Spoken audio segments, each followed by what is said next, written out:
ocean, love's deep devotion, and the waves taking over our souls emotion. I'll drown in your heart when the sun goes down. Leave me in the sand, it's a midnight falling. Let me dream of the ocean, love's deep devotion, and the waves taking over our souls emotion. I'll drown in your heart when the sun goes down. Leave me in the sand, it's a midnight falling.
On the sidewalk, traffic lights are out in the street.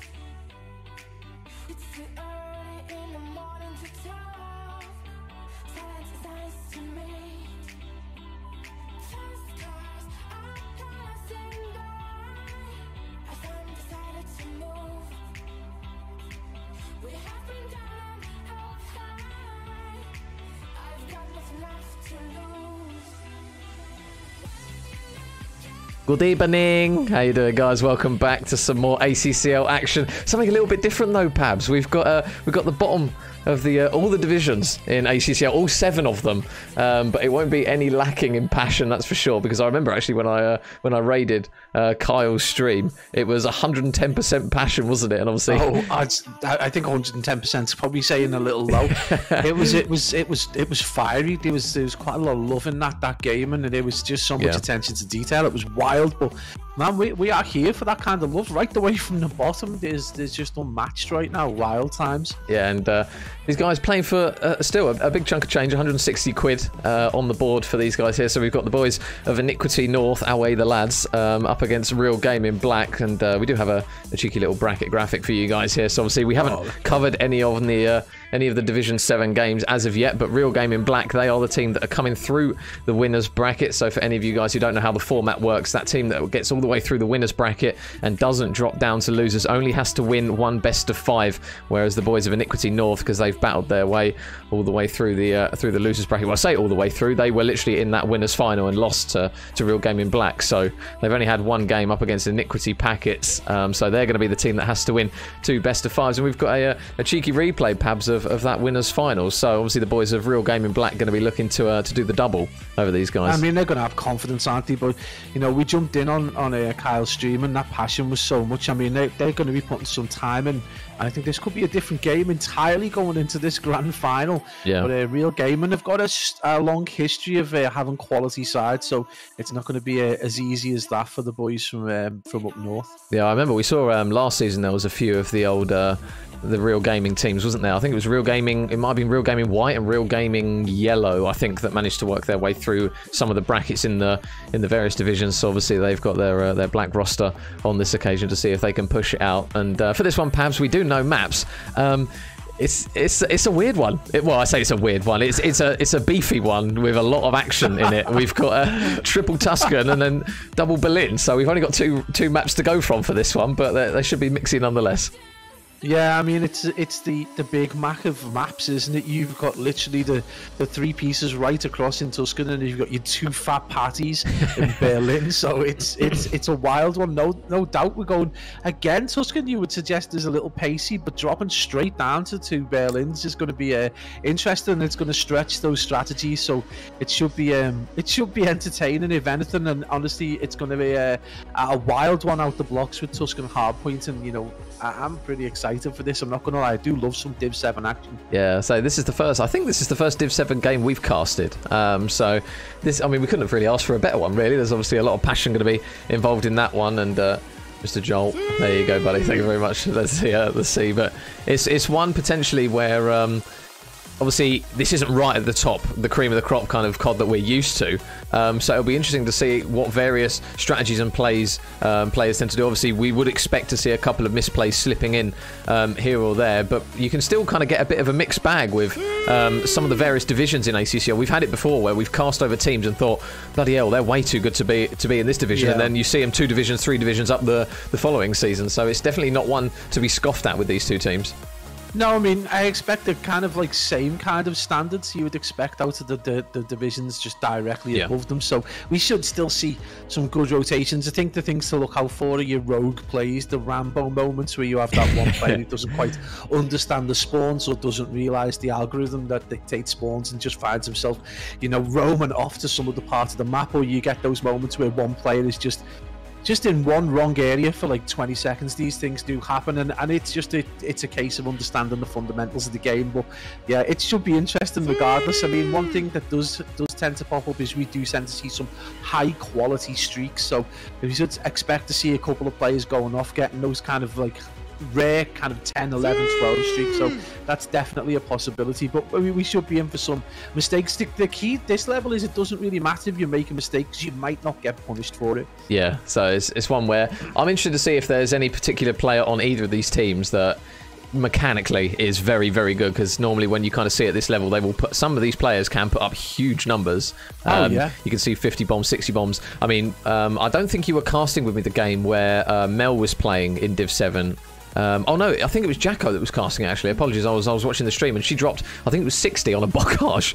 Obviously, we know Mel is one of the more cracked female players of the scene, but it's an opportunity again for, like I say, these players to really make a name for themselves and work their way through the division. Obviously, the team that wins this one, I think both teams might potentially have automatic promotion in towards the top division now. I'm not quite sure how the format works with it. But regardless, it's a good platform now to see what these lads are made of from both respective teams, and it should be juicy. Well, You should be expecting maybe the likes of Real Gaming to be looking across a few of these teams that are getting to these later stages and thinking, who can we steal from these guys? And a few of the other orgs in and around those, like Div 6, Div 5 areas, should be ideally looking at Div 7 players and seeing who they can poach and, you know, potentially get players who want to play for them, you know, more prestigious orgs, or potentially just trying to get that channel going where they can make their way up. And, you know, it wouldn't surprise me, we'd seen it on previous occasions where it was like a lower division and you've got a player that is just clearly insanely too good to be in that division, you know. Because I was going to flag up literally Felix or F Dot. He was playing on a Real Gaming roster, wasn't he? I think it was Real Gaming White. I think he might have been a part of. With, I'm trying to think who it was. I think it was Merker. Was one of the players. One of the names that rings a bell. I remember we were casting over him, and he was obviously frying left, right, and centre. I can't remember off the top of my head what division it was. I think it might have been at the time the lowest ACCL division. Obviously now where we've got 7 tiers of players, there's a really big gap for some of the players, but it's one where I say we're just going to go into this pretty open-minded, really, and just have a good amount of fun with it, because I mean, any level of Call of Duty for us, obviously that's where we pretty much started, wasn't it? We didn't start off covering over COD challenges and all this other stuff. We started right at the bottom, so it's one where we can sit back and just literally enjoy it for what it is. Oh, you know me. You know exactly where I come from and where I consider myself to be. I absolutely love all the Call of Duty levels, regardless. So I am literally like live for this stuff. I mean, if I'm not casting over it, I'm generally either playing or watching Call of Duty, and to my own detriment as well. At times where you know that I own so many games that I buy and do not play. I've got like 2 hours on F1. I've got 1 hour on Sifu. I've got like the games just sit there and I'm back at Call of Duty, no matter how bad it is or how much I hate it. So yeah, just watching players who play it really well, regardless of the levels, just too much fun. And you know, do the same. We both watch other people cast over these games as well, and just enjoy it regardless. So, you know, just you've got to do it in the spirit that it is, and it's going to be competitive. We've seen just how passionate these guys are, so they're going to be as disappointed or kind of as elated as the players in the Division 1s and the Super Leagues and whatever as anyone else. You know, they feel it the same way as anyone else, and they put the time and effort into it. And you know, one thing I would suggest is, you know, you've got the extra feature tonight, Major. You're going to be able to potentially get in and do some listenings, and you're going to see, you know, just the level of accuracy that even for a Div 7 team, these two teams are going to have when it comes to call outs and when it comes to disappointment and kind of elation at the same time. Yeah, and a quick shout out to Clancy. He wants the Major say, oh no. Thank you very much, Clancy. So Div 7 vibes. But yeah, so guys, as Pablo mentioned, we are doing listenings this evening with these teams. Big shout out to them for allowing us to do it. So obviously we'll try and hop on board with both teams. We'll probably pick one team for the first hard point, and then if it does go to a second hard point potentially, or the control actually, we'll go for the other team just in case it doesn't go to that fourth map. So hopefully we see and hear the passion that we saw on Carl's stream not too long ago. For anyone who doesn't know, Carl is obviously the Notts County footballer. So it's always good to captain of Notts County. I say a very historic. I'll ask him if he can play 5-a-side with me one time and just carry the boys. But yeah, so we've obviously got a prestigious man on that side of Iniquity North, and we know kind of what Real Gaming Black are about. So we're going to have plenty of Geordie comms, that's for sure, when we cast and listening to the boys of Iniquity North. I will just quickly throw it back to the bracket graphic for anyone who is just joining us in this Div 7 Grand Final, and they are playing for 160 quid here, guys, in Division 7. So a lot of chunk of change going to the team who comes out on top of this one. Iniquity North, they are the team that are coming through that losers bracket, so they will have to win 2 of the best of 5s, and Real Gaming Black, obviously they knocked them down in towards that losers bracket, Pabs. So potentially if you're going to stick a flag and say there is a particular favourite, you're probably going to go with the boys of Real Gaming Black, but we've been proved wrong so many times, haven't we, when we've tried this? Almost all the time we get proved wrong. Again, Vanguard just throwing the cat among the pigeons, and you're so difficult to predict at times. You know, you can have a history of a team going 6-0 in Tuscan like every single time, and then as soon as we cast them, it's a 6-5 to the opposition. So I'm not even gonna mess around with predictions. But Real Gaming clearly just got the advantage. We've got in one game, so we know that things can change around. You know, if you want to go to the way to the other end, we saw Sucre's Bakery, you know, defeat Minnesota Rocket Academy in that Cup 5 in the very first round that they were in, and then they end up getting smoked quite hard going into that losers final. So yeah, anything's possible, and at this level, you know, you just got one player who turns up, doesn't turn up to the game at all, and it can be a completely different kettle of fish. And I guess these guys are going to be pretty hyped getting into it, so it should be, you know, all guns blazing from the outset, and it's going to be that whoever takes advantage in a real game and potentially go one up, then you're going to need to see a reset and regain from the boys from the north. Yeah, and so for anyone who also doesn't know what the map set is looking like, we've got a triple Tuscan separated by 2 Berlins, and I suppose it's one as well, perhaps, with this series. Obviously, we don't have kind of like a desert siege. Obviously, Berlin we know as a very structured map. Tuscan is still kind of that 50-50 of kind of a good balance of kind of raw gun skill, but then also the rotations and kind of the big brain plays to go with it. So it's a good kind of, although we've only got 2 maps, obviously with a triple Tuscan being in there, it's one where, like you say, some of these players, obviously they won't be like the biggest of brains when it comes to Call of Duty, but that kind of that raw aggression, as you mentioned, especially on Tuscan, sometimes it can go unpunished, where players push through flip spawns, but if they're obviously racking up a lot of kills and they're just absolutely frying, they can punch into hills like, say, 30 seconds behind a rotation. So it's one where we've got a balanced map set to make a good idea out of potentially after map 1. I'm hoping that it will go pretty much game 5 with every map being close. That's the prayer. Wait, is there ever a time outside of when you are incredibly hungry that we both want that map 5 every time, with the exception of when we're doing one of them days where you just end up eating your own snot to survive through the rest of the cast. But yeah, every time we want a game 5. I mean, the interesting one for us will be the control. I think obviously, you know, most teams at every level have a kind of a reasonable idea of how to play hardpoint and how to play S&D to a certain degree. There are obviously ways that they won't do, which the top level teams will do, kind of like, well, quite a lot of fundamentals, I would guess. But Tuscan controls should be interesting. We might actually see that rare B capture over towards Tuscan control if there is a big split in skill. I suggest it probably won't be, but it would be interesting to see. It'd be nice to see a rare B capture, and it'd be interesting to see if these guys do try any unusual strategies. Obviously, the big problem for the weaker sides in hardpoint particular is going to be, you know, if they aren't able to break hills until after those 30 seconds, then the opposite team are going to be set up again for the next rotation, and that's where you can start chaining kills. So a few things to look out for. The real thing here is we just don't know who to pick in terms of a player. We've both cast over I Forbid before, which kind of leaves him as the only player that we've got any information about. But with regards to everyone else, it's an open book, so that's just as exciting as anything else. Yeah, so we are pretty much ready to go for Tuscan Hardpoint. Everyone's lobbied up and ready to go. And there you go. Speak of the Division 7 Slayer, Mulaney's in the chat herself. Hey there, Mel. One of those as well to go with it. So, but yeah, we're just waiting on the guys to pretty much get map number 1 started. And Tuscan, say map 1, it'll be a good barometer really for us to see kind of where these 2 teams are at. Obviously, Real Gaming, they won that series in that previous time. They matched up 3-1, so you would assume, arguably on paper, they would probably be the favourites coming through this. But Iniquity North, 2 best of 5s. We've seen bigger upsets, Pabs. So I mean, it's one where everyone is going to literally just kind of sit back, enjoy it for what it is, and just hope that we get some cracking plays between some of these guys, because we love a 2, 3, and 4 piece from time to time, don't we? So hopefully we can get a few of them.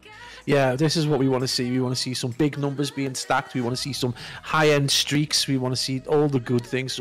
You know, I want to see a sniper at this level in S&D. I want to see some world stars going on. So yeah, we want all the good things out of this. Not necessarily the most cautious play. You know, we don't expect that kind of like high caution from these teams. We should expect to see some aggression. So hopefully that'll be the case. Yeah.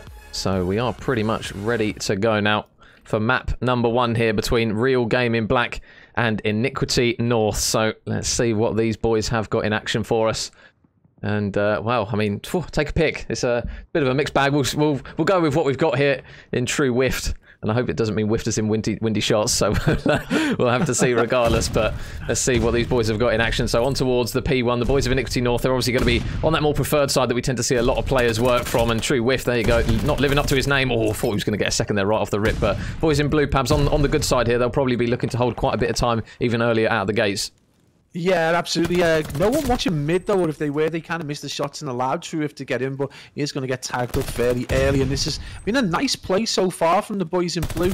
Northern lads seem to be holding okay. They've got a slender lead, and it does look like it's going to be down to Real Gaming to try and break that, but their kill's going the way of the boys in blue. We have got 2 players top fire, so they potentially already starting to think about that shift towards P2. One player is going to be heading over major, and that's going to be Dizzy, looking to fight against, you know, potentially 2 or 3 players from Real Game in Black. Yeah, it looks as though Real Game in Black, they are on the rotation first. They do have a few players set up. Number 7 in the back.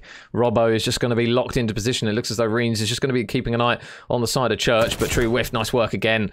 Up top, manages to grab one. There's going to be another one in Dizzy, so the boys of Iniquity North need to try and work a few trades here. It looks as though they are going to try and push through top plat. We know how difficult it can be at times to hold P2, but the boys at the moment, at least in the initial time here, Pablo, working pretty well as a team. They've held a decent amount of time, and potentially soon we might start to see a lead change. But saying that, Jack is going to come through, grab 2 kills, and that is P2 for you, Babs. They just punch straight through and get back on the hill. Yeah, absolute plays there between Jack and obviously you've got to look at Dizzy and Faded, both dropping 5 and 6 kills at the minute, but they do need a little bit of support there. Mickey G finally gets off the mark, and it is going to be as we head towards that P3, so maybe he's just a bit slow to the party, but right now it's pretty even. We've got a 25-second lead, but again, we are only in the first rotation. You would expect Real Game in Black, you know, some of that heritage to start to come through, but right now, you know, Iniquity North looking solid, and you know, as the other Iniquity rosters we've seen in the past, you know, they do pride themselves on having a decent team, and we've got some players playing nice angles as well, Major. Yeah. So that's also good to see. Yeah, it's a pretty standard setup here. All saying that though, Dizzy is going to slap himself straight in the face with a stun grenade. Caught in 4K there, so Dizzy's not going to like me for that one. But Robbo and Reens do manage to get a couple of kills here, and Mickey going to grab one, but Deadshot, good work from him, an important kill at that, and Faded going to try and go big on the hill, manages to grab a couple of kills. There is still another man in True Whiff out the back. Is he going to go for the chow here? He knows there's one here, just trying to stay alive and stop those players from pushing out the back. True Whiff, though, with a kill. Robbo with a second as well, and it looks as though 25 seconds worth of scrap time is going to be quite important here for the boys of Real Game in Black, because Iniquity North, as you mentioned, Pablo, a sizable lead at the moment, so this is important time here for Real. Yeah, absolutely. I mean, this is starting to get a little bit of air between them, and we're starting to see that kind of kill to hill time efficiency start to come through for Iniquity North. They are slaying out quite heavily, and Real Gaming just seem a little bit off the pace than you would expect them to be. But this is a good opportunity. It's a nice close quarters kind of hill up here, over here in this bottom part of Church. So good opportunity for the boys from Real Gaming and True Whiff trying to get off the mark. They're able to tag up the player towards side door. I think he's going to get dealt with. No, he does manage to play his life. So a little fight going to go down towards the back. It's going to be number 4, Mickey G, with a lot of work to do. And he is able to gun 1, and a number 2 is getting gunned down. So right now, Real Game unfortunate there to get back on the hill, but there is going to be a contest, and it is going to be Iniquity North with that advantage. And again, Major, with about 50 seconds, 45 seconds, sorry, clear. Yeah, decent chunk of change here on this hill. Still for Iniquity North to get, so Reens is just trying to bait a couple of players out, but they're still stacking this hill. Iniquity North, they do not want to give up any single second of this hard point. Fair play to them, because they've held really well in Church, and Deadshot is going to try and at least soak up some scrap time, but no, a big gunfight win goes in their favour, and now Kyle on the rotation. Can he grab the kill? No, Robbo is going to shut him down. So the boys of Iniquity North, they've got a decent amount of time here, a decent lead, and actually we'll transition over to a cheeky listening to the boys from up north and see what they've got planned in stock for this one, because Reens at the moment, they have the rotation, so let's hear and see how Iniquity North are going to try and get this hill done. Pretty mid. He's one stairs. He's in the right corner, through it. Window as well. Big kills. Just play it, Nice. Last guy hill. I think it's just one. Yeah, he challenged me stairs. Back window. Window weak. I'll throw him near him out there. 28. Get your names over. Oh shit. P1. Let's start rotating P1. P1. Hold fire. Yeah, I'm at new. Last push for this. Nice. I got walls. There's one mid. Shit on. Nice. One's there. Big win. Massive. There's one mid. I've got your mid. Where you spawning? Top church. P3 spawn. Top church. So the boys of Iniquity North. Decent comms there, Pabs, to be honest. I'm not sure if you did pick them up because of through Parsec or whatever, but they... Did you hear him, Pabs? Just to double check with you that all was good? Yeah, absolutely. I jumped in. Obviously, no Parsec, but we had to jump in, and it's looking very much like the captain's role coming over from the football and straight into Call of Duty. Is Kyle strong with the passion and strong with the comms and leading the team into a 20-second rotation to P1, and look what it's done for them. They've got nearly a 100-second lead. So you not only can you not knock the passion, but the knowledge is there as well. A nice early rotation. They get to grips with it, and not just that, they are slaying heavy right now. Yeah, they're getting the really important kills. kills. I don't know if you picked it up at the end. George did. The passion came through for Iniquity when they got that final kill on the scrap time. And you just hear "get shit on." That's what we love to hear in COD, isn't it? It's like the fundamentals of Call of Duty and endless passion for the boys of Iniquity North. So you love to see it. But True whiffed at the moment. Him and his boys, they do have the rotation and a couple of kills potentially. No, Jack is going to manage to grab the kill onto True whiff. So Real Gaming Black now going to have to look to one of the more difficult hills to hold on this one, Pabs, because if you mentioned if Iniquity North break into this one and hold a decent amount of time, it's looking really, really worrying for Real Gaming Black. Iniquity North look pretty solid on Tuscan. Honestly, since I would say P3 on the first rotation, Iniquity North just have not let up the gas whatsoever. They have been in a different gear. They've slayed out way more effectively. We've got a player on 21 and 11, and right now the boys from Real Gaming Black are way off the pace, and it doesn't look like they're going to get anyone in particular who's going to look to try and dominate. They have got one player who was on a 4, but it is going to be Deadshot, who gets taken down before he's able to get glide. And right now, Major, they've well past the precipice of where you've got to worry about the guys from the north just grabbing a handful of seconds off the next handful of hills and potentially just seeing this out really comfortably as Faded just goes on a massive spree. Yeah, and look at those blue arrows. They are ready to go over towards this Fountain Hill. Jack is going to be out the back as Mickey tries to go for one, and he grabs that and kills. So now Jack locked out the back. Carl is going to be on towards the hill, so Robbo channeling out the back. That's a big gunfight win. They actually managed to punch their way in potentially here, Real Gaming Black. They've got to be quick though, because those blue arrows, they are going to still be spawning over towards Tiles. Reen's going to look to try and work his way through, but Faded with one. Can he grab the second? No, Robbo's going to be there for the trade, and really good work there from Robbo. Manages to earn himself 5 in a row, but it's not going to quite get the Pablo. The Pablo. It's not going to quite get the bomb, the glide bomb Pablo, because they've changed it. Actually, they've changed it to 7 now. It has been updated. So. Ah man, no, there we go. That's going to be a tricky one. So that's going to make things a lot more interesting, especially at this level. You're not potentially going to be able to get that 7 streak, and it's one of the reasons we probably haven't seen that so far. So again, you've got to look at someone like Robbo now on a 5. You've got to consider, will he just play a little bit more cautiously? Can they afford to do that, Major? At 133 to 207. Real Gaming Black coming back very, very strong though, and this is kind of like a solid performance so far on P3, and right now they've been an absolute pain, but that's going to be huge for the boys from Iniquity North as they steal an easy 9 seconds, and they are going to leave it on 5. So a little bit of confidence there as it is number 3 and Faded, who's going to join the boys over towards this Churchill. And this is going to be a big break, Major, coming into the final part of this map. And this was the hill that Iniquity North held really, really well last time, so we'll see if they can do the same here. Reen's out the back. He knows that Mickey's here, so Mickey's just going to walk straight into a couple of bullets there. He's not going to quite grab the kill though, and he actually might have managed to break a few ankles there. He is going to grab the kill onto Dizzy, but the boys in blue, they are still inside the hill. Faded going so strong at the moment. 27 and 15, 28 and 15. 5 in a row now for him as Real Gaming Black try and work their way through the back, but Mickey G Mickey G with 2, and there's 5 in a row for him as well, and that might be potentially the final nail in the coffin. Faded with another one as well as he looks to try and edge his way over towards Streaks himself, but with 5 seconds remaining, can the boys of Real Gaming Black get in towards the hill? They're going to try and work their way through the front. Robbo with 2 important kills, but Jack's going to be there. They're not going to be able to do it, and Iniquity North, Pablo, coming through that losers bracket. What a statement that is from them.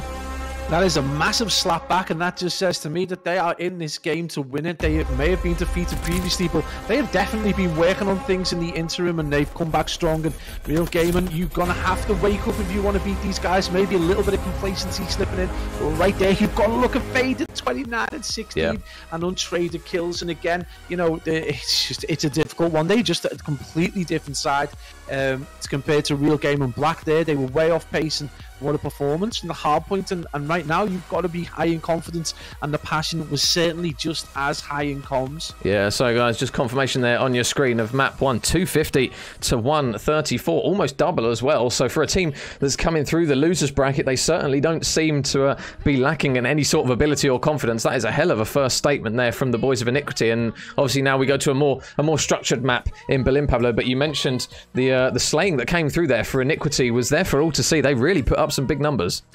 Yeah, and I mean, if Real Gamer want to stay in this, they need to take this hard point, this S&D, sorry, because they're going to go on into a respawn essentially in control. And the guys from Iniquity just look really strong. You follow that with a hard point, that could potentially be a problem. So they're going to need to take this S&D if they want to have any opportunity, I feel, in the series. I mean, we have seen stranger things than a complete bounce back from a team. Maybe they're just slow to the start, but they just got absolutely annihilated. I mean, for a large percentage of that time, they were 100 seconds into the lead, and it was only Jordan, the last few kills of the third rotation, or that's part of the second rotation, where they were able to get any points kind of and push them over to that 130 kind of mark in the end anyway. So big shout out to Iniquity North, and you know, see faded. They're going absolutely huge. Yeah, so Iniquity North, they draw first blood. They take map number 1, 250 to 134, if any of you guys did miss it. And as I did mention previously, Real Gaming Black, they are through the winners bracket side of things, so they only need to win one best of 5 up against these boys. But map number 2, Pablo, you mentioned Berlin Search and Destroy. It's one where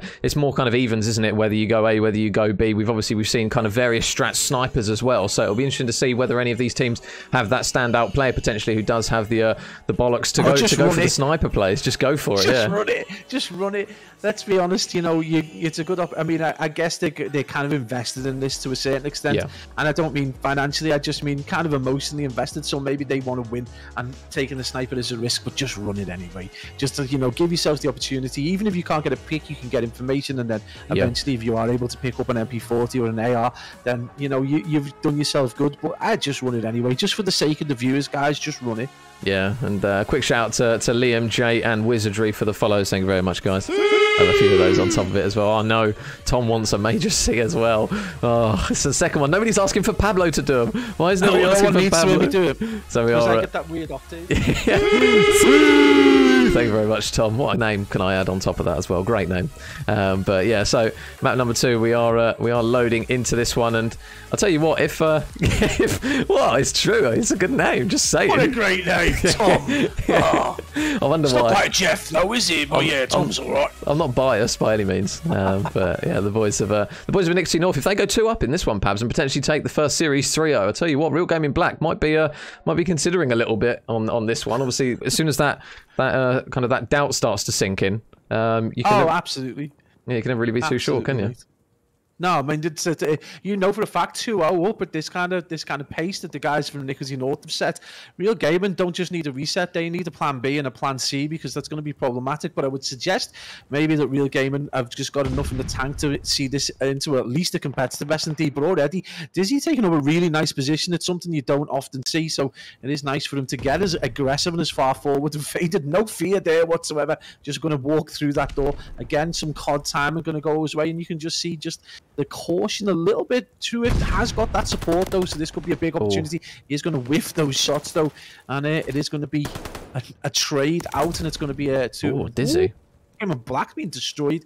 Deadshot less than a 1v3 major. Yeah, you've got to work a bit of magic here in the opening round, so a really strong start again here from Iniquity North in the search and destroy. Deadshot going to have to go through Jack, Kyle and Mickey G, and he's not going to go through a single one of them. So a strong start from the boys in blue, Pablo. They look as though they're carrying the momentum from the previous one.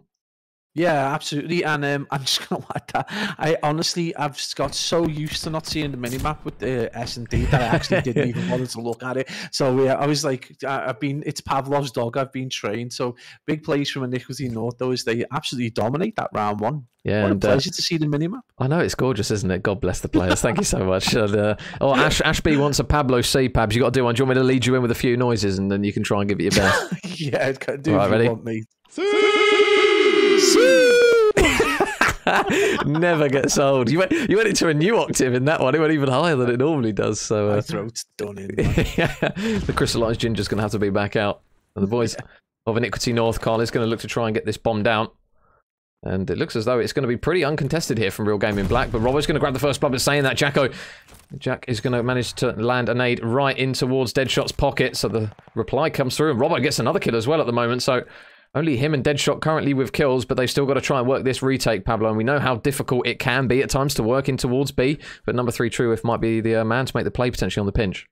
Yeah, he's definitely got the kind of angle that he needs. He just needs to be a little faster and a little less cautious. It's going to be an easy kill for him, and that's going to cause a reaction, because right now it's a 2v3. We are going to make that a 2v2, and now it's just Mickey G from Iniquity North with a lot of work to do, and he is going to get taken out pretty swiftly there by Truewiff. Then it's going to be a nice simple defuse, and Real Gaming Black got one on the board, brought it back to 1-1, and quite decisive fashion, really cautious play, and just managed to kind of bite back against that aggression from Iniquity North. Yeah, so Real Gaming Black, they managed to take a round back and tie it up 1 apiece now, and this is where I suppose obviously it seems like a very typical kind of standard B push that we see. Obviously a lot of teams recently have actually been working on kind of those A plays, so it'll be interesting to see whether or not these guys decide to try and mix it up and take it over towards that A site. So Real Gaming Black, they're going to be back on the attacking side again. Let's see if they decide to try and work over towards that B, that A site. Sorry, no, it looks as though it's going to be another B push here from these boys, so we'll see if they can make a better job of it.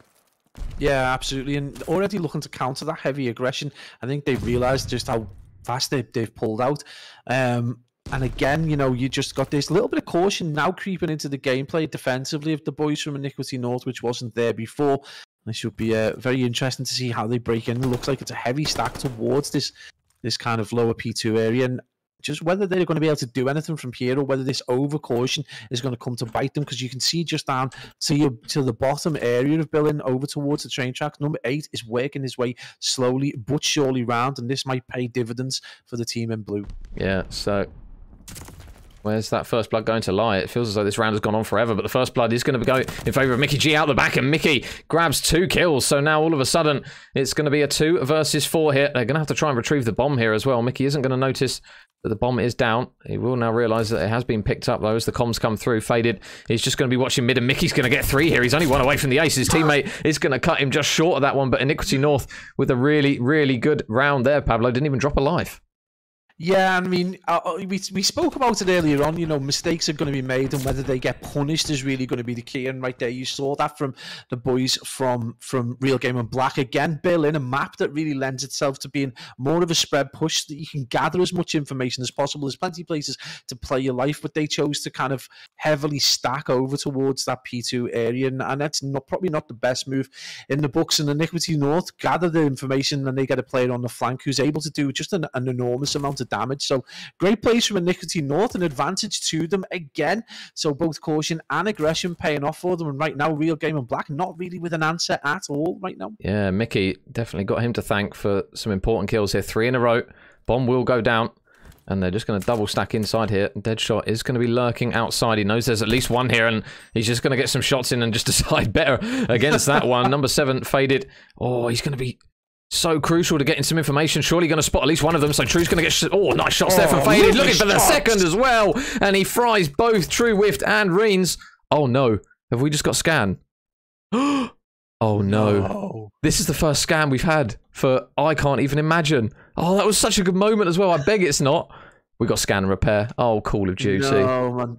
So many Call of Duty. So many updates in one day. At least you could get as far as that on the screen. I have to go to zombies to get into the multiplayer. This is a wild version of Call of Duty, and it was looking so good in that game. I know. So with it, I beg this update hasn't screwed Codcaster. If it has, I will be so angry like you won't even know. Bringing out shocking camos for us to get more Scan and Repair.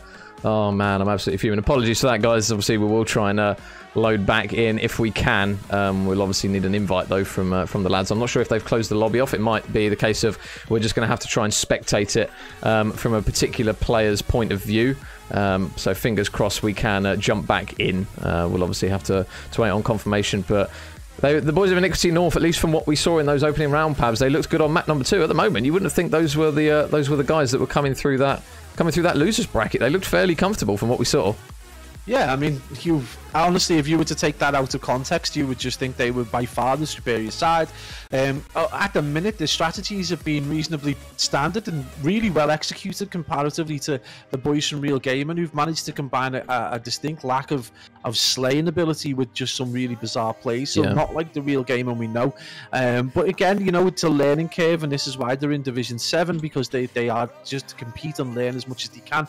Again, back to the drawing board potentially with S&Ds, but another feature of a lot of teams from the Division 7 is they don't have the kind of time with the kind of players we're used to casting. So they you know, this is hobbyist kind of level. So, and they're doing really well, and obviously Iniquity North in particular are doing very, very well. But yeah, Real Gamer, I mean, they can still do something. They're still kind of in this in terms of the S&D. If they're able to just bounce back a little bit, you would suggest that going into the Tuscan Control, it could be a slightly more evenly matched game. But right now, you've got to look at someone like Faded, who's just absolutely dominated proceedings so far, huge in the hard point, and then followed by, you know, Mickey G, who goes on a flank. But, you know, it's not just about going on the flank. He's able to get 3 kills off the basis of it. Now, we're used to seeing players at the highest level go on a flank and pick up 1 kill. Well, another mistake potentially there is that he's not able to get traded out because the rest of the team from Real Game and Black just not really, you know, with the picture, or you'll be able to react effectively or be in almost the correct positions to support the teammates when something like that does happen. So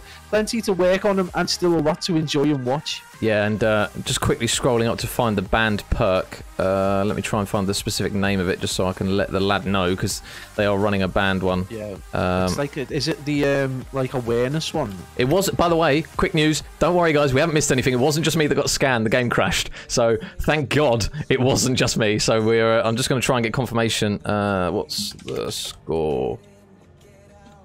3-1. Let me just make sure that I've got everything sorted on that one.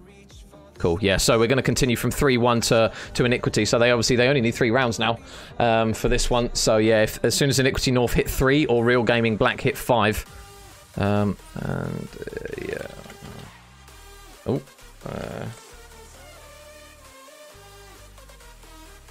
Yeah, so we'll just obviously get confirmation from the guys. Because obviously that banned perk let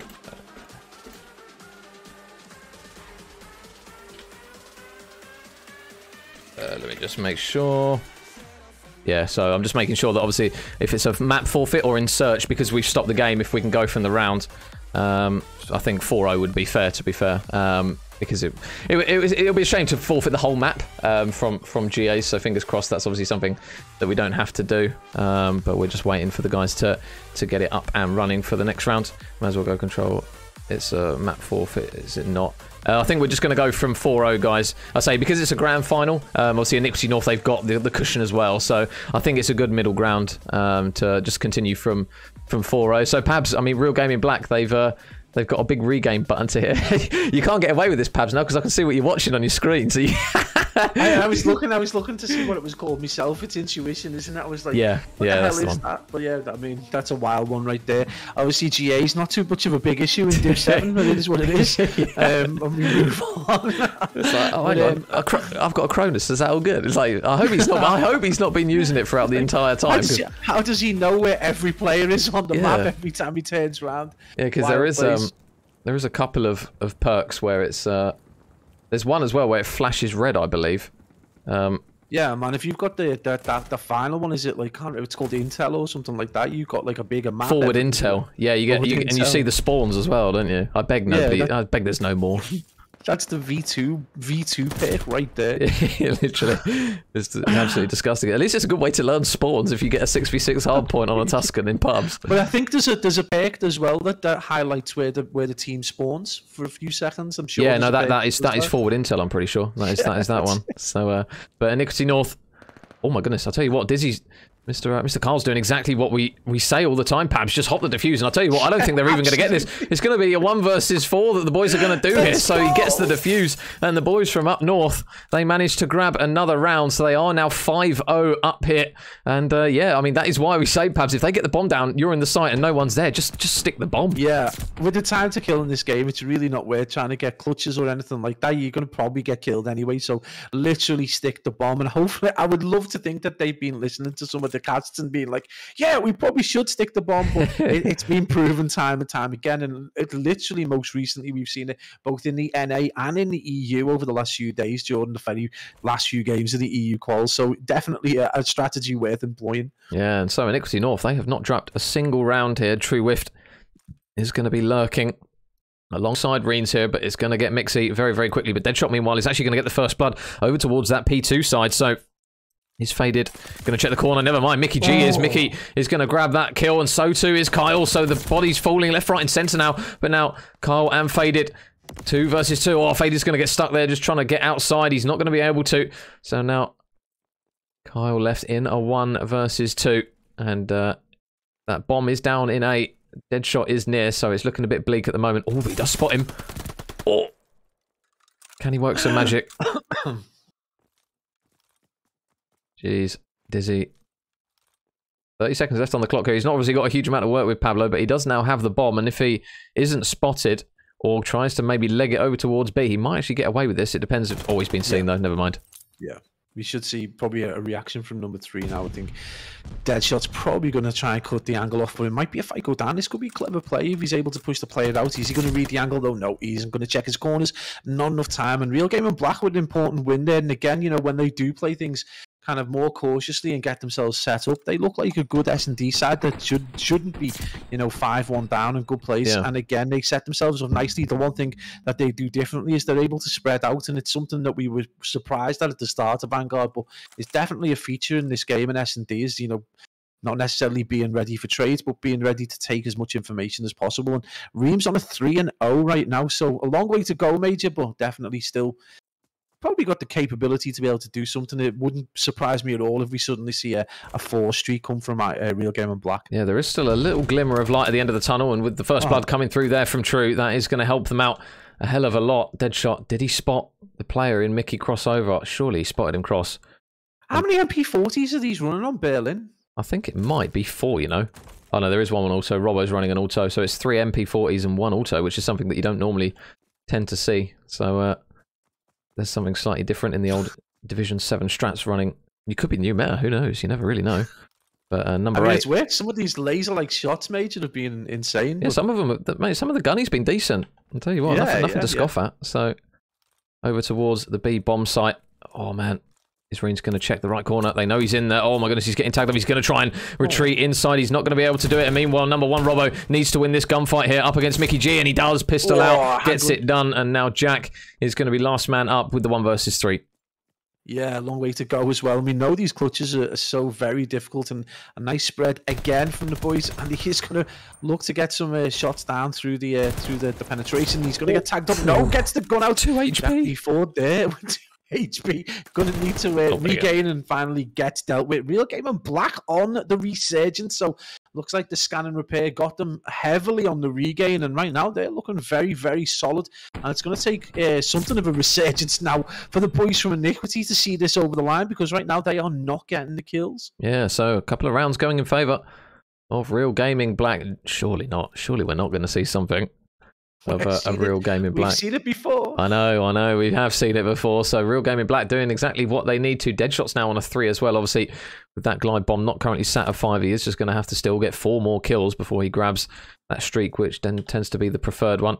Jack just watching over mid. It looks as though B is going to be the call here. And Carl is going to work this bomb over towards this site. Or Robbo, though. Oh, surely not. These are some beams. Oh, tags him up. Almost got the kill there. He's going to force him out of position. And Jack's going to grab the first blood here. So really good work from the boys in blue. An important first kill as well, as Deadshot in towards the site he goes. But meanwhile, Jack's going to get yet another kill. He might have another engagement any second as well, because Reens is looking for the trade. Fader going to pick him off. And it's all falling by the wayside now for Real Gaming Black. It is just going to be Deadshot inside. Grabs one. There's still going to be another man here. Can he grab the second as well? No, he can't. And that will be that. Iniquity North, although you'll see 2-1 on your screen, or 2-2, apologies. It is going to be 6-2 with that final round coming through, and 2-0 up in the series now, Pabs. Well, we said before we thought Real Gamer would have the advantage, and how wrong again we've been, as Iniquity North just look completely solid. And Deadshot toward the end trying to get the shots he moves on, but it's not going to be enough in Iniquity North. I'm going to go 2-0 up in what has been a relatively easy two games for them, and going into a Tuscan control with the kind of slaying that they've been shown across these 2 maps. This is going to be potentially a game defining. Well, it is going to be a series defining round for Real Game and Black. They need to get one on the board.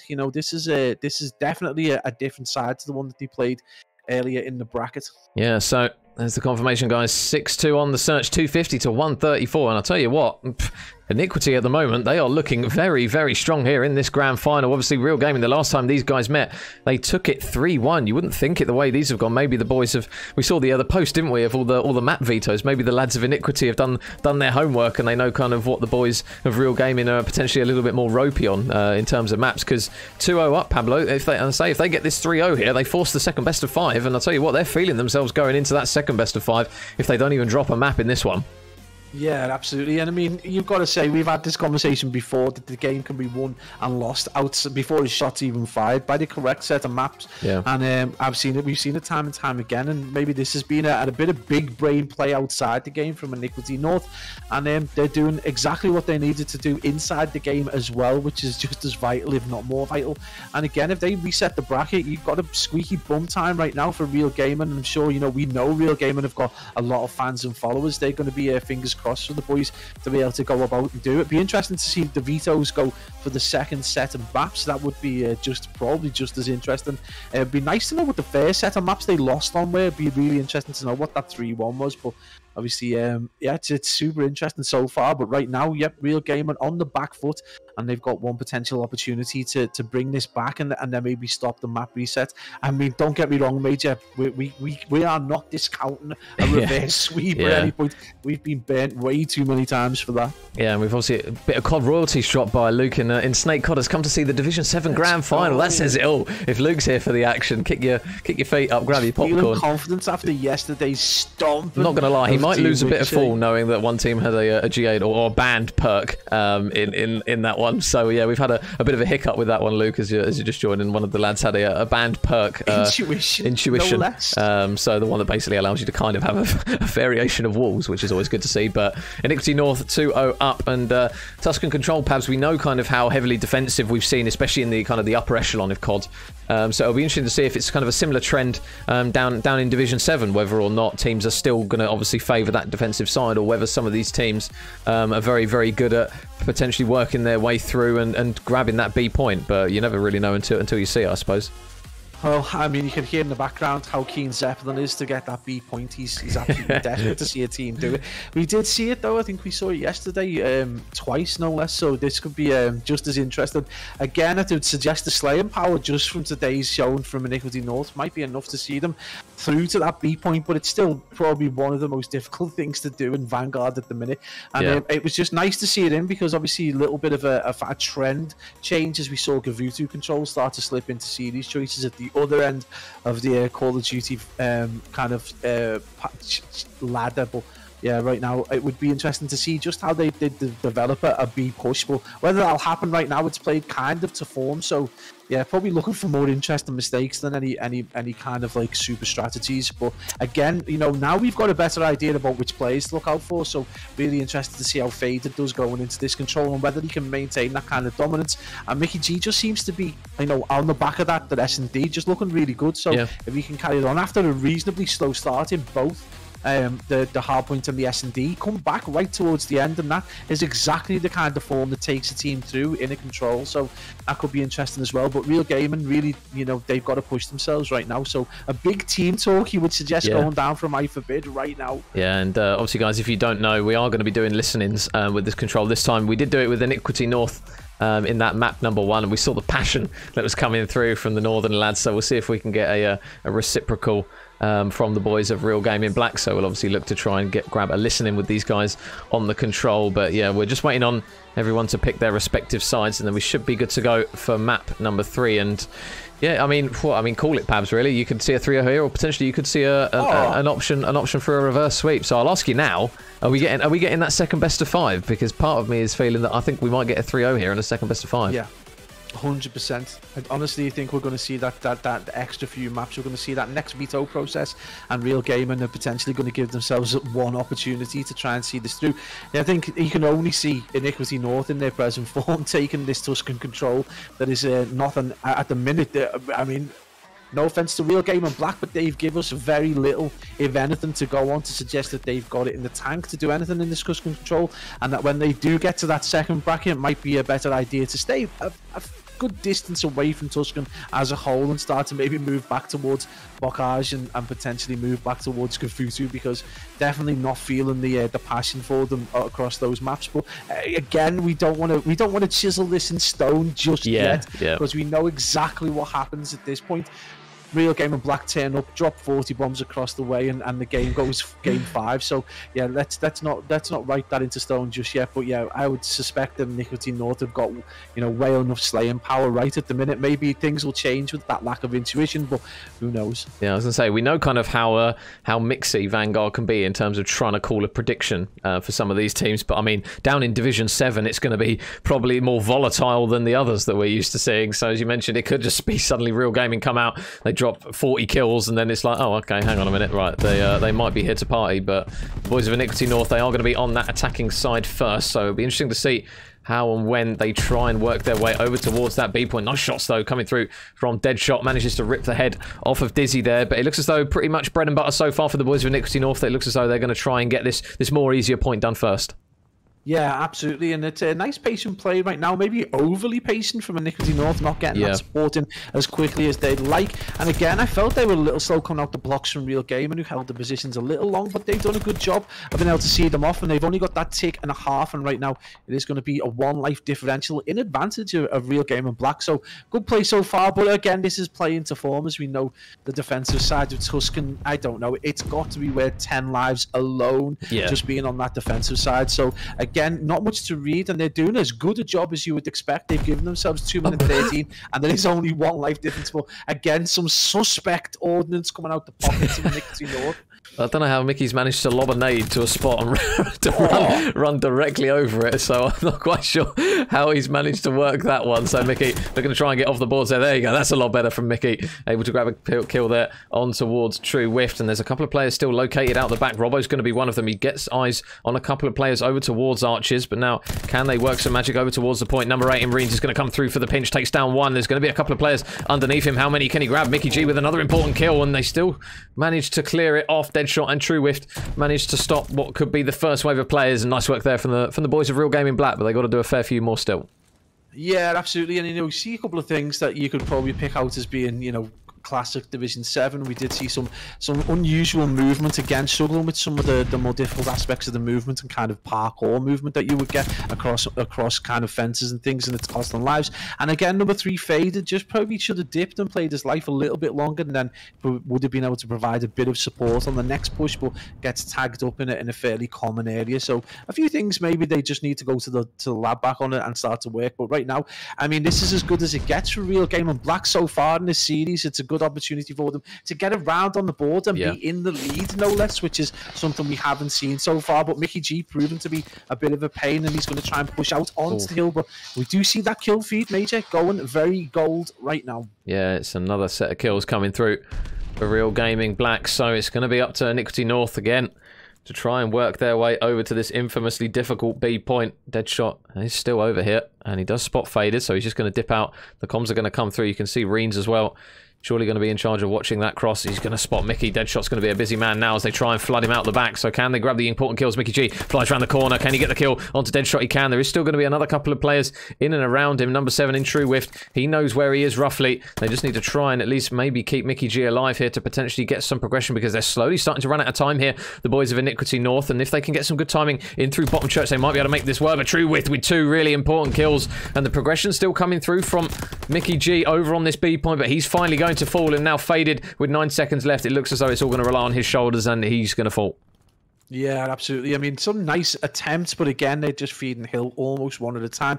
No real coherent push from the team in purple, and that's eventually going to see them go 1 round down. But that's not that surprising. Again, one thing to take into account is obviously the amount of the life differential, which may come into play towards the end of the game. But Real Gaming just looking a bit more confident, but obviously they have that advantage at starting on that defensive side. And again, this should get a measure of the difference between the two teams, as we see Iniquity North now start on that kind of heavily biased side. But right now, players that we'd seen previously do really well. Faded 2 and 7. Been having an awesome game up to this point, and Mickey G himself 4 and 6. So 2 players who've been absolutely slaying out. Just gone off the boil a little bit, and this could work into the favour of Real Game in Black. Yeah, it looks as though Mickey G's gonna just try and hit a quick flank here, because a few of his teammates are going to drop, and Real Game in Black doing what we flag up. Some teams might try and opt to do going forwards here on Tuscan, and it looks as though he might have a couple of freebies. There's 1, there's 2. Nice work there from Mr. Mickey G as he manages to mop up a few more players. Looking for the 3rd, and Mickey manages to carve through 3 of them. Really good work from him, and Iniquity North holding strong over towards that B point. Dizzy is just going to be the lone man over towards the A point. His teammate in Jack is going to be here to try and help him out as he looks for a couple of picks here. Potentially Robbo's going to transition over. There's 1 for him. Going to get shot in the back. Faded is still lurking nearby, and he might be able to try and at least stop this progression from coming through quicker. Yeah, I mean, Mickey G rewarded for his efforts with a nade straight into the back pocket from Faded. But again, you know, one of the kind of features of these lower division games is you can get one player who can absolutely dominate in the slaying department and cause no end of problems. And right now, it is going to finally see the boys in gold start to get that time over towards A. But again, we talk about it. It's a risk if you try and take that B point. It costs you time and it costs you lives if you're not able to do it. And they weren't able to get even 1 tick over. So right now, Real Game Gaming Black on the back foot. They have got a slight life advantage, but again, they've only given themselves 1 minute and 40 seconds to try and do it. So a big push reader, the clever one more than anything else. So the trade's going to need to go out, and it is going to be Robbo, who does manage to pick up Mickey G and Deadshot in the back. So this is shaping up to be a really nice pinch. If we can get the support from number 7 pushing through any time, that would be great. And again, is he going to be there for the trade? Does get the 1 kill. So now again, he's got to go back to the same position now and deal with those guys. So what was shaping up, Major, to be a very interesting pitch just kind of fell apart. Yeah, and obviously the boys of Real Gaming Black, they are going to look to try and grab this B point. So what we'll do, guys, is we'll pop in for a cheeky little listening to see what Real Gaming Black have got on the cards here to see how they try and take this B point.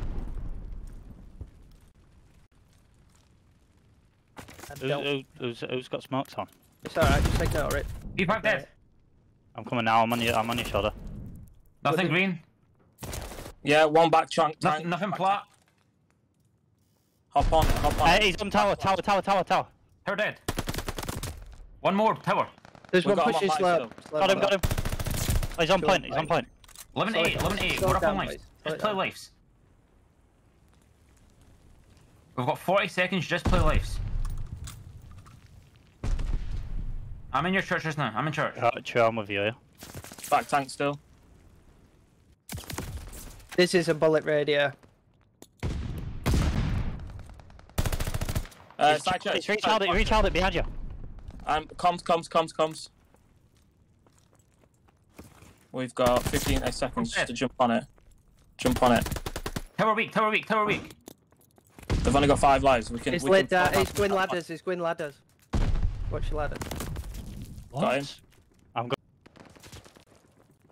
The boys of Real Gaming Black, they still have a couple of players lurking nearby, one of which is going to be Mr. Deadshot, but they were trying to make it nice and composed, Pablo, which you do love to see, but we know how difficult this point is to take.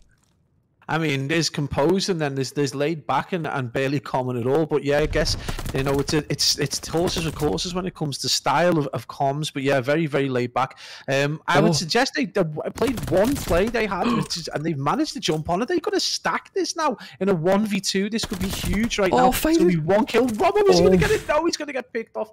Real Gaming Black do manage to bite back with a surprising round. They broke the serve, you suggest.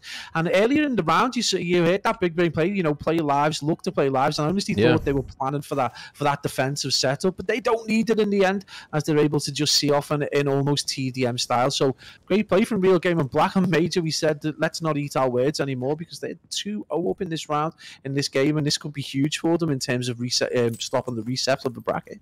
Yeah, so a big regain coming out of the boys of Real Gaming Black now, as they now lead 2-0 up. And again, looks as though Iniquity North, they are going to be the team to try and do exactly what Real Gaming Black did in that round that relatively came off right at the start. They are going to try and get some progression, but no, they have absolutely none of it. So Real Gaming Black going to hold the first wave of kills as they try and progress their way up. Mickey G, some nice movement there, and Deadshot managing to take out Jack. So Mickey G grabs 1 kill. The progression is now coming through for A. They've still got a man in number 7, True Whift here, who's having a really good game at the moment at 20 and 12. It looks as though the boys of Real Gaming Black might potentially try and chalk this one unless Reens can work a god flank here through you. He's going to grab 1 though. He's going to fly around for the second and he might grab a couple. There's 2 for him. The trade comes through from Mickey G, so that A point will still come through, but Real Gaming Black 4 life advantage now defending from this B point. It's looking pretty decent for them, Paz, but Iniquity North 2 minutes on the clock. Yeah, I mean, Iniquity North have done as much as they can to give themselves the maximum amount of time. About 220, I think, is the most we've seen, maybe 221. And right now, the life difference is, it looks large, but I guess at this stage of the game, it usually is kind of this way. So right now, Real Gaming Black, you would suggest that the definite big opportunity to get a game on the board and maybe just put a bit of pressure on Iniquity North, who have been under 0 pressure until this Tuscan control. So good plays and really nice kind of performance and regain from Real Gaming Black. Very calm comms, you would suggest maybe you know, playing a part and just keeping them concentrated and not getting too overly aggressive and maybe, you know, rushing the game a little bit too much. Big. So good plays, and Faded just goes on a little tear right now. He's on 3 with the team themselves on a 6 streak as a whole. So this is huge right now for the defensive opportunity for Iniquity. Oh man, and Fader can grab both kills here. This might be really, really good timing for his teammates to come through and help him on the point here, because they managed to grab another set of kills. So still spawning out the back. Oh, Real Game in Black as they try desperately to get a contest to come through. They will hop off the hill temporarily as Faded goes on a 4 streak. Will get one more before he does eventually fall. But now, number 7, True Whiff. Can he stay alive on the point long enough? There's still a couple of players lurking the pinch. Surely going to come through here from Jack. He knows there's one here. Oh, but True Whiff with 2 big kills. And at the moment, he is really leading the line in terms of slaying at the moment, Pablo, and if they can try and keep him quiet here, the boys of Iniquity North might be in with a shout, but it's not looking as though it's going to be easy. No, not at all. They've managed to give themselves a little 2-life differential, a little 3-life differential, but again, will it be enough? We know how difficult it is to try and obviously concentrate on getting the point and concentrate on getting kills, and when you've got players like Deadshot and True Whiff going absolutely off, it's going to make it even more difficult, regardless of how straight the shots are. He doesn't get any bullet reg there, and it's been a while playing True Whiff. You know, we talk about this as one of those game modes where every kill does actually counter on any kind of stat-padded kills, which you can see in Hardpoint, but yeah, this has been a huge performance, and largely on the shoulders of that player right there. But right now, Real Game in Black looking solid on the comeback, and it is going to be a 7 lives play 6. So again, we do say as you get towards the end of the round, the lives do tend to just equal out. Mickey G's going to get a pretty easy kill, and Major, that is a kill right across the board on everyone. Oh, thought for a second then if True Whiff connected his shots, he might have got all of them. So Iniquity North, they bounce back with an offensive round of their own. Real Gaming now, although they broke the serve, Iniquity break straight back with an attacking round of their own. Jack, really good work from him over towards the point, and they do manage to clear out those remaining players. So it's still going to be Real Gaming in the driving seat, but now obviously the boys of Iniquity North back on the defensive side at the moment, Pabs, and if they can hold strong on this one, it's going to start coming to live. So it'll be interesting to see who potentially does get that defensive side, but we shouldn't get ahead of ourselves just yet. Yeah, absolutely. I think Real Game in Black may have the advantage, but it's only going to be slender, you know, 2 or 3 kills at most. But yeah, we would suggest Real Game in Black, just the way they've been performing, would have a good opportunity here if they can get set up properly and if they can calm correctly to take this A as quickly as possible. This has been a really nice, solid setup.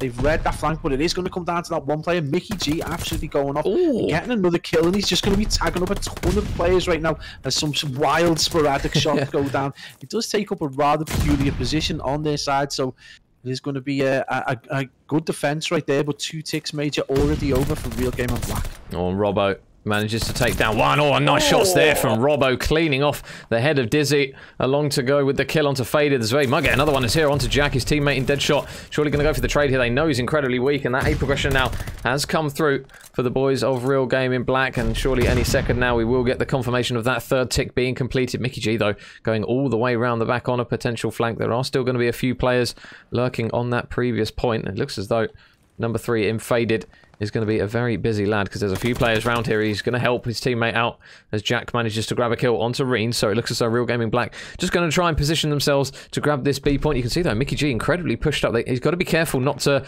kind of take himself out of this game here, Pablo, because they're stacking over towards this side. And if they get some kills, oh no, he probably shouldn't have lost that one. But Dizzy is going to at least steady the ship with a couple of important kills. Yeah, absolutely, and you can kind of see the thought process from Mickey G, but again, we talked about it earlier on, players who kind of randomly take themselves out the game for 15 to 20 seconds, and right there, just not providing as much support as you would, and it comes down to a really strong individual play, and you would suggest as these players kind of go up the ranks, that's going to be less and less of an advantage that they can take advantage of. So, you know, very lucky in that sense, Mickey G getting bailed out almost exclusively by Dizzy there, and in what could have been a worrying round, and again he's left himself out the game, so he's potentially going to have a bit of a push on his hands to get in behind him. And if the boys from Real Game in Black read this correctly, this could be huge right now. And again, we talked about these wild mistakes from players. This could potentially be one. Oh, I'll tell you what though, how many can Jack get? He's only able to grab one. Mickey G now, here he is, better late than never. Mickey G with 1, 2, he's not going to quite grab the 3rd. It looks as though Faded is going to try and help him out and grab the trade, but Reens with some important kills there to stay alive over towards that side of the B site, and he's still just staying alive. The progression coming through. Dizzy though, Carl is going to manage to take him down. So Iniquity North again breathe a sigh of relief, and Real Game in Black there had a really good opportunity to try and get that point done. They're not going to quite be able to though. Deadshot up in towards top broken, grabs an important kill onto Mickey, but now lives looking a little bit dangerous here for the boys of Real Game in Black. Deadshot is going to drop, so Iniquity North still in a good position in this round to force that round 5, and Kyle going to fly straight into a couple, able to at least take one down with him. Reens is going to try and chow the corner here, but Jack just playing his life at the moment. Going to try and dip out. And the boys of Real Gaming Black with 20 seconds left, Pablo. They haven't got many more goes at this. No, not at all. With only 4, they've got one reasonable push, and now they're going to drop to 3 as another player gets exposed. And this is going to be potentially a solid round on the board for Iniquity North in a more conventional sense. So they're going to bring it back to 2-all, and we're going to see that all-important moment. And you would suggest that a 13 lives to 1, Iniquity North have probably done enough to earn that defensive side in this game 5. So again, Real Gaming with just some wild plays, but again supported by Iniquity North with some equally strange plays. But you know, it's been, if anything, superbly competitive, and that's been probably the most enjoyable factor. We look like we're going to be a 3-0 straight on the books for Real Gaming Black, but no, Iniquity North, you know, just started firing all cylinders. And that player again we spoke about earlier in the game, Faded, who had a terrible start to the control, is 31-26 now and joint kill leader in the game. Yeah, so Iniquity North, they are on that important defensive side as well. So we have seen 2 breaks of serves here on those attacking sides, so we'll see if we can get one potentially here in the all-important 5th and final round here in the control. So Iniquity North, they are now just 1 round away, 1 defensive hold away from forcing the second best of 5 here. Robbo going to chow out onto Jack. Jack doesn't miss a bullet here. He's having a really good map himself at the moment. Jack currently 27 and 20. Deadshot, though, doing some good work on towards the point.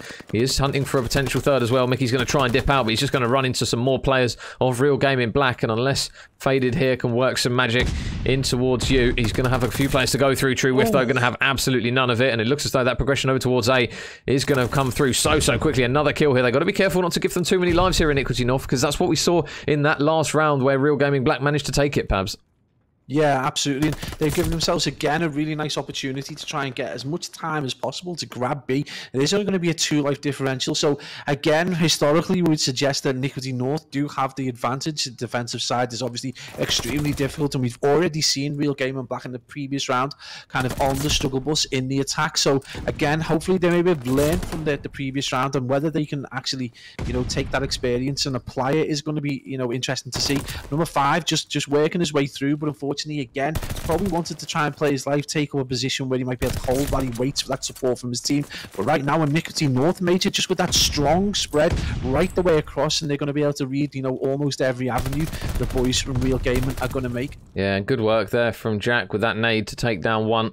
The thing is, though, they don't have a lot of presence. Number 4 in Mickey G is all the way over towards the A side. So Dizzy is all on his own. Boys, it's the B point you've got to defend here. There's so many players away from the point here. Luckily, the boys of Real Gaming Black have been really passive with this aggression, and they've actually allowed Faded to now collapse on what could be a really important pinch. Can he get the first kill? No. Deadshot able to grab 1, and now look at those players as they start to fly through. We are going to start to see a strafing run and some streaks potentially here any second. Jack, how many kills can he grab? Oh, no, and there's a whiffy one. Deadshot's going to take down 2 teammates. Jack is going to grab... Oh, my goodness, his team kill galore.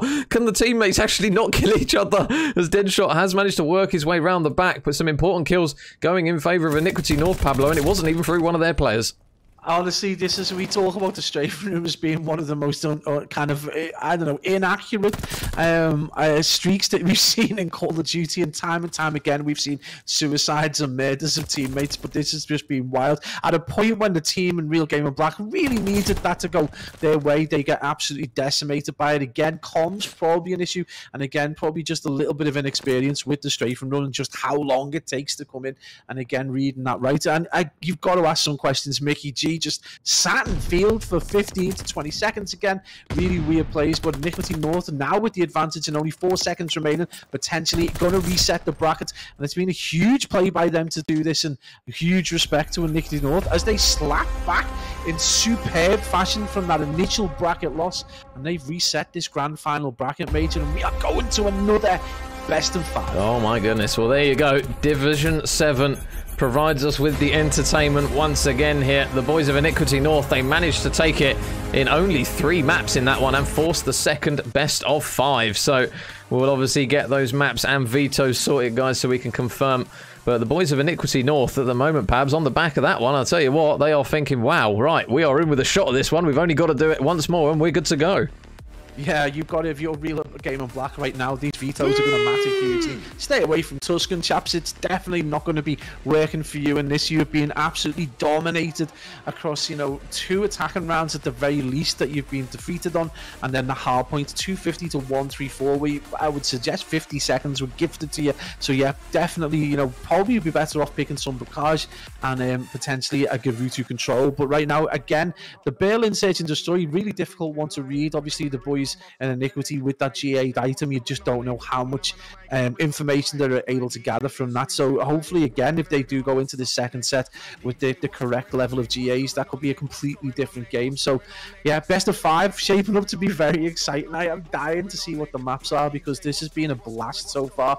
3-0 to Iniquity North, and you've got to say, C Faded has been absolutely amazing so far. Yeah, so guys, we will just quickly cut to a short break. If you did miss any of the maps, we will just leave the replays up on the screen for you guys so you can watch over that first best of 5. But Iniquity North, they force the second best of 5. So Division 7 providing the passion once again. So as soon as we get those vetoes coming through, guys, obviously we will switch over and go through the maps with you guys back again live on stream. But just for the meantime, guys, grab some food, grab a drink, because the second best of 5 will be starting very, very shortly, just after this quick break.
Fuck it, I do what I want.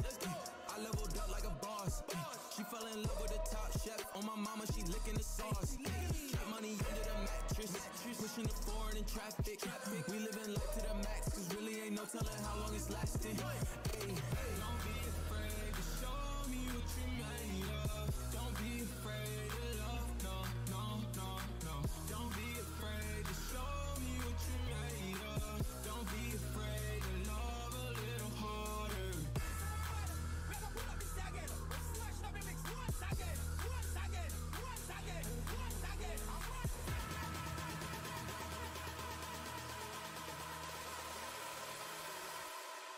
I leveled up like a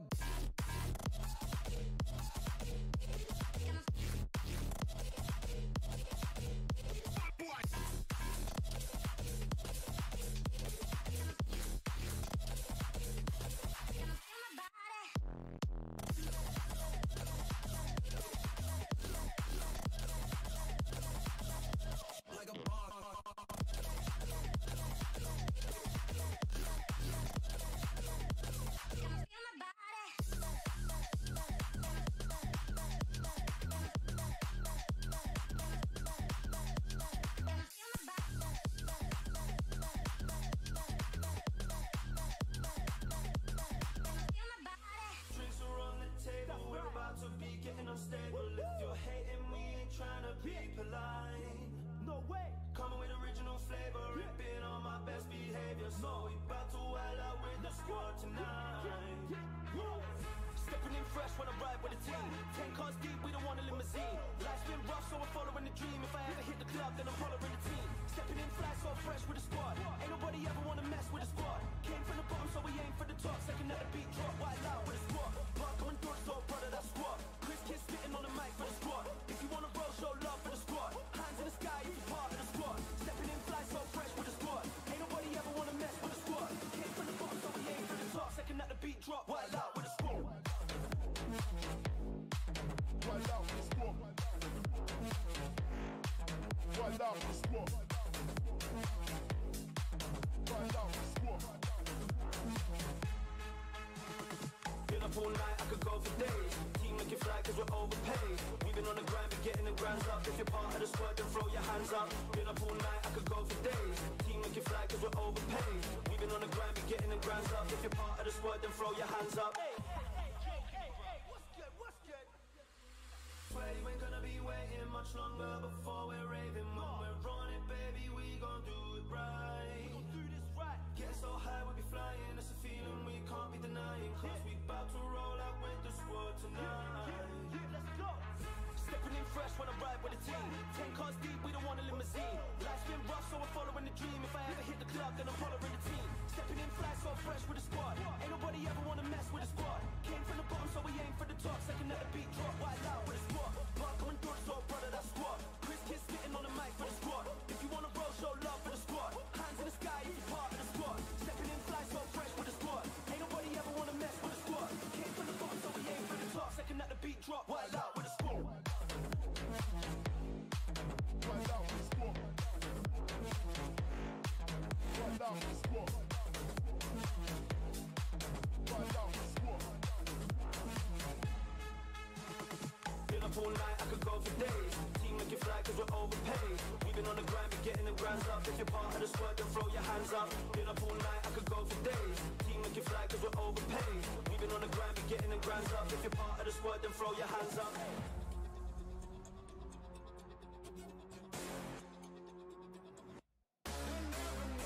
The streets hot, my Glock's fire. AK straight from the Russian Empire. The streets hot, my Glock's fire. AK straight from the Russian Empire. Left, right, marching on your block. Drop the top, fuck the cops. Left, right, marching on your block. Drop the top, don't stop. What up, squadron? We're back. Second best of 5 is ready and here to go. And Pabs, I mean, 3-0 to Iniquity North for the first one. Do we dare say we get another one in the second? Mate, I am going to say right now the real game are coming back with the map set that we've just seen. It totally blows that first one out the water. That was entirely Iniquity North. But I would at least expect this to be more of a game than the first one, Iniquity North, just in the driving seat throughout. So hopefully this is going to be miles better and miles more exciting. Yeah, so Guys, we have our second set of maps, courtesy of the players. Shout out for them for pinging them over. So it's going to be something slightly different, Pabs. Obviously, we don't have a triple Tuscan and a double Berlin. We've got a Bocage right off the rip and a cheeky Gavutu in there. So it looks as though the boys, I would assume, of Real Gaming have tried to mix up the map set after that one a little bit, and they've managed to get two different ones in for this one. Yeah, absolutely. I mean, this is a much better set of maps. Bocage is going to lend itself to that team who, you know, the much closer map, and then obviously Gavutu Control is just completely different beast to Tuscan. So you would hope Real Gaming are going to be able to do things. And it's just nice to see a Tuscan S&D, because potentially we might not see it in ranked, which is really weird. But it's just really nice to see a nice set of fresh maps. Yeah, so you've been called out, Pabs. You've been called out by the stream. Kano's noticed you're loading into a game. he's like loading into a pubs. I didn't know how long the gap was going to be. Pabs has been busted. Kano's like, hang on a minute, what are you doing? I'll tell you, the man's so talented. He normally plays and casts at the same time. Would you believe it? So man can do it all. Yeah. Honestly, I'm trying to quit out of it now, and I'm just you're like desperately trying to crack away at the button just to try and get out like shit. It's VOD. It's not a game. It was VOD. Oh mate, that's so funny. It's like I was caught in 4K. Oh, that's so funny. That's so funny. So, damn this new angle. Yeah, no, you need to change something about it, Pabs. You need to switch it up. Well, I'll try and crop the end off for you so that nobody sees the monitor, so you can't get busted. Just have the edge right by my face on that side. It's all right. Don't worry. I thought there was going to be a bigger gap than this. So did I honestly thought we were going to be forever doing vetoes. I was like, I can fit one close encounter in.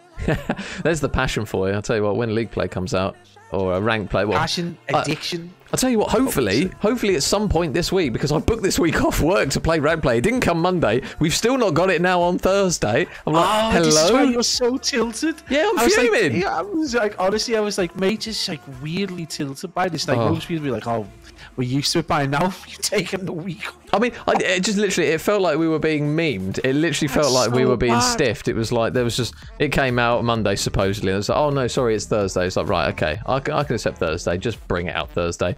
It's still not out. It's like, right, okay, so there was pretty much no point for me booking the entire week off work. Thank you so much for that. If you want to just reimburse me my holiday pay so that I can then obviously buy some more holiday off for when it actually gets released, which is probably going to be in April or something at this rate. Oh mate, just don't. Anyway, back to the series. Rant over. I've got it out my system. But yeah, blimey. Second best of 5, Pabs. You're going with Real Gaming Black potentially. You're thinking then. You think they're going to come back with a little bit of a vengeance? Just throw the cat among the pigeons. They've got this second opportunity. They clearly won in the first round. We've settled a couple of the issues from the first one.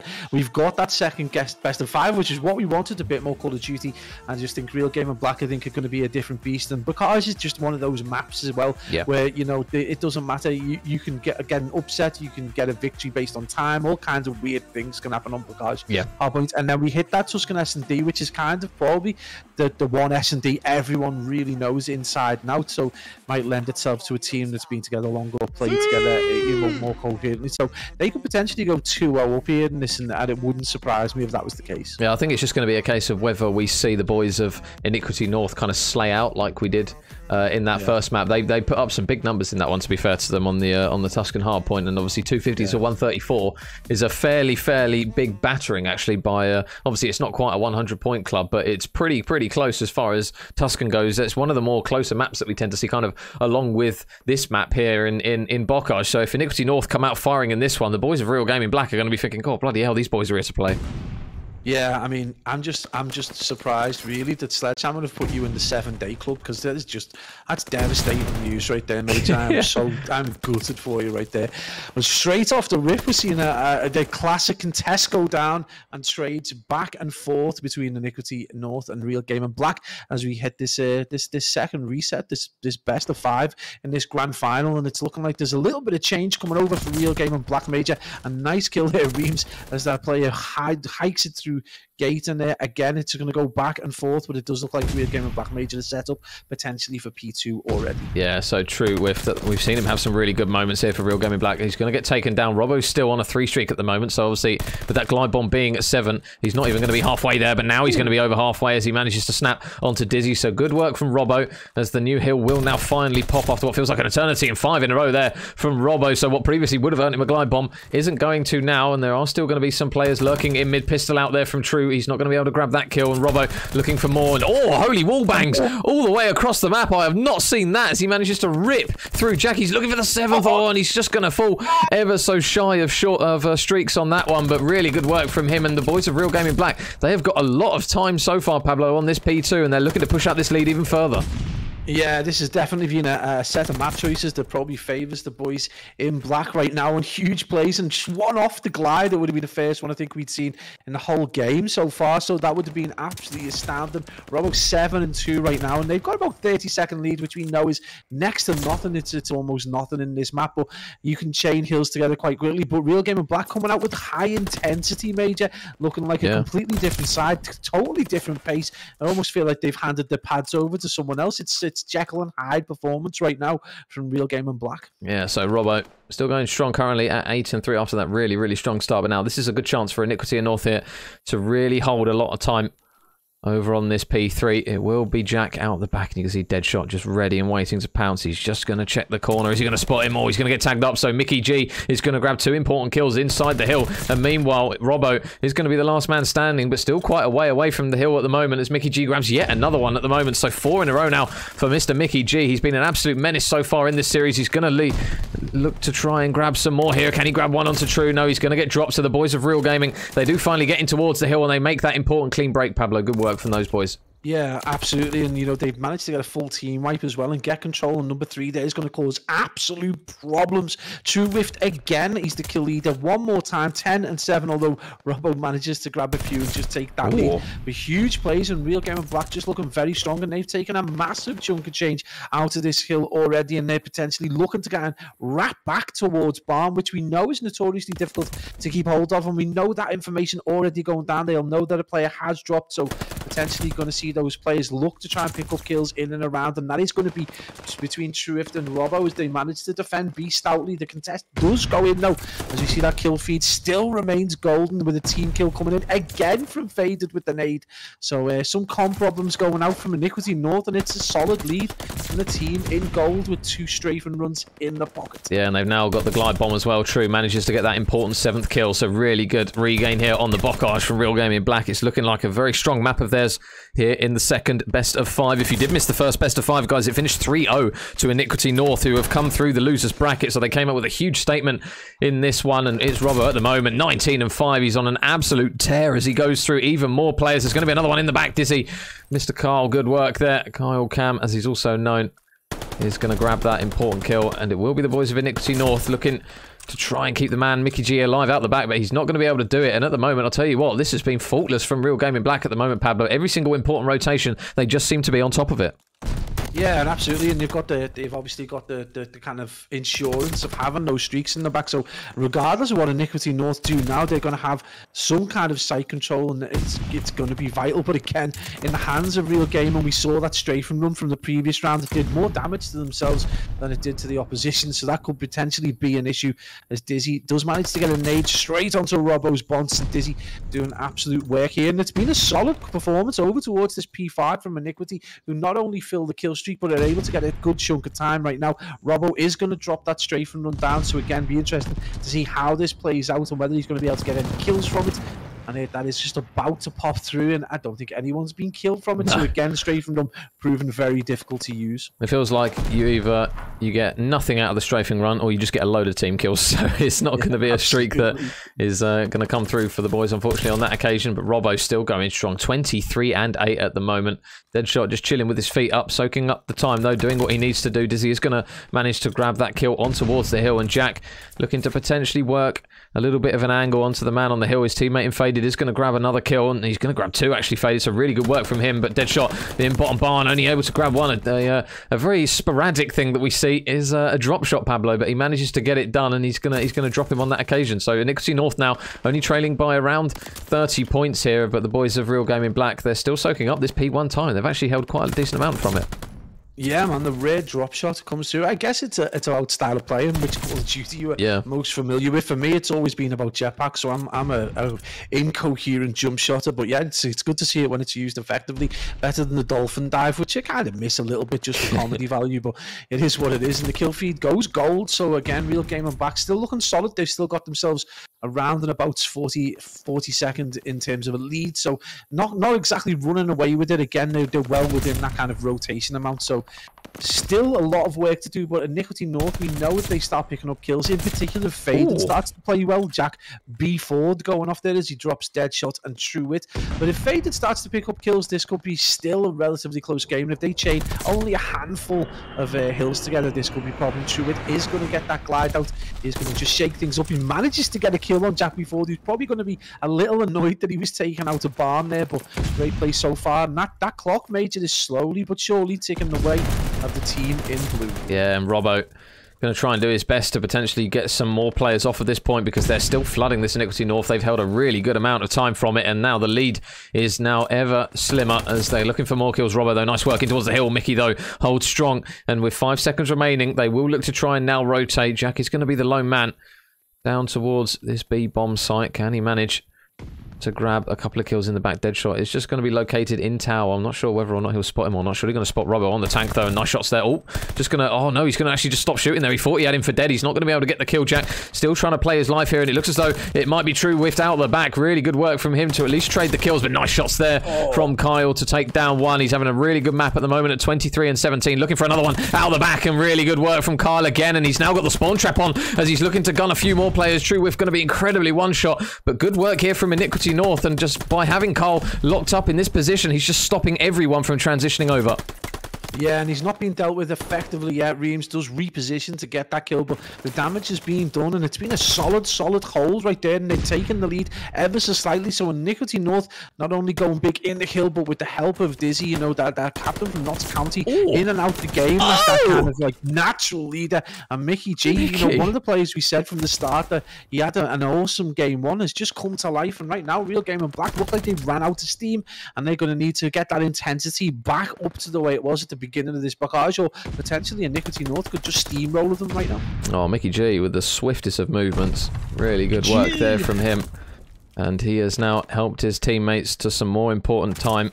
But now, can they hold a lot on this barn hill? We know how difficult this one is, but the kill feed at the moment, it is just blue after blue after blue. Robbo is finally going to cut down one at the moment, as he's still going really, really well at the moment, is Robbo. He's looking for more double positive numbers as he manages to grab his 30th kill of the map so far. And I'll tell you what, if his boys get this one over the line, they owe him a beer or two, because this has been an incredible performance from Robbo. And the boys of Iniquity North, they're all kind of pulling their own way. Faded at the moment, struggling. If he manages to pick up a bit of speed, it might be difficult for Real Game in Black to potentially stop this momentum. There's still around 10 seconds of scrap time as Faded is going to get on the contest, but this time on this occasion, Pablo, it's going to be the boys of Real Gaming Black who actually aren't on the rotation. Jack's going to be the lone man out the back, and if he stays alive here, this is looking like a good opportunity for these boys to hold more time, and nice work from Jack again.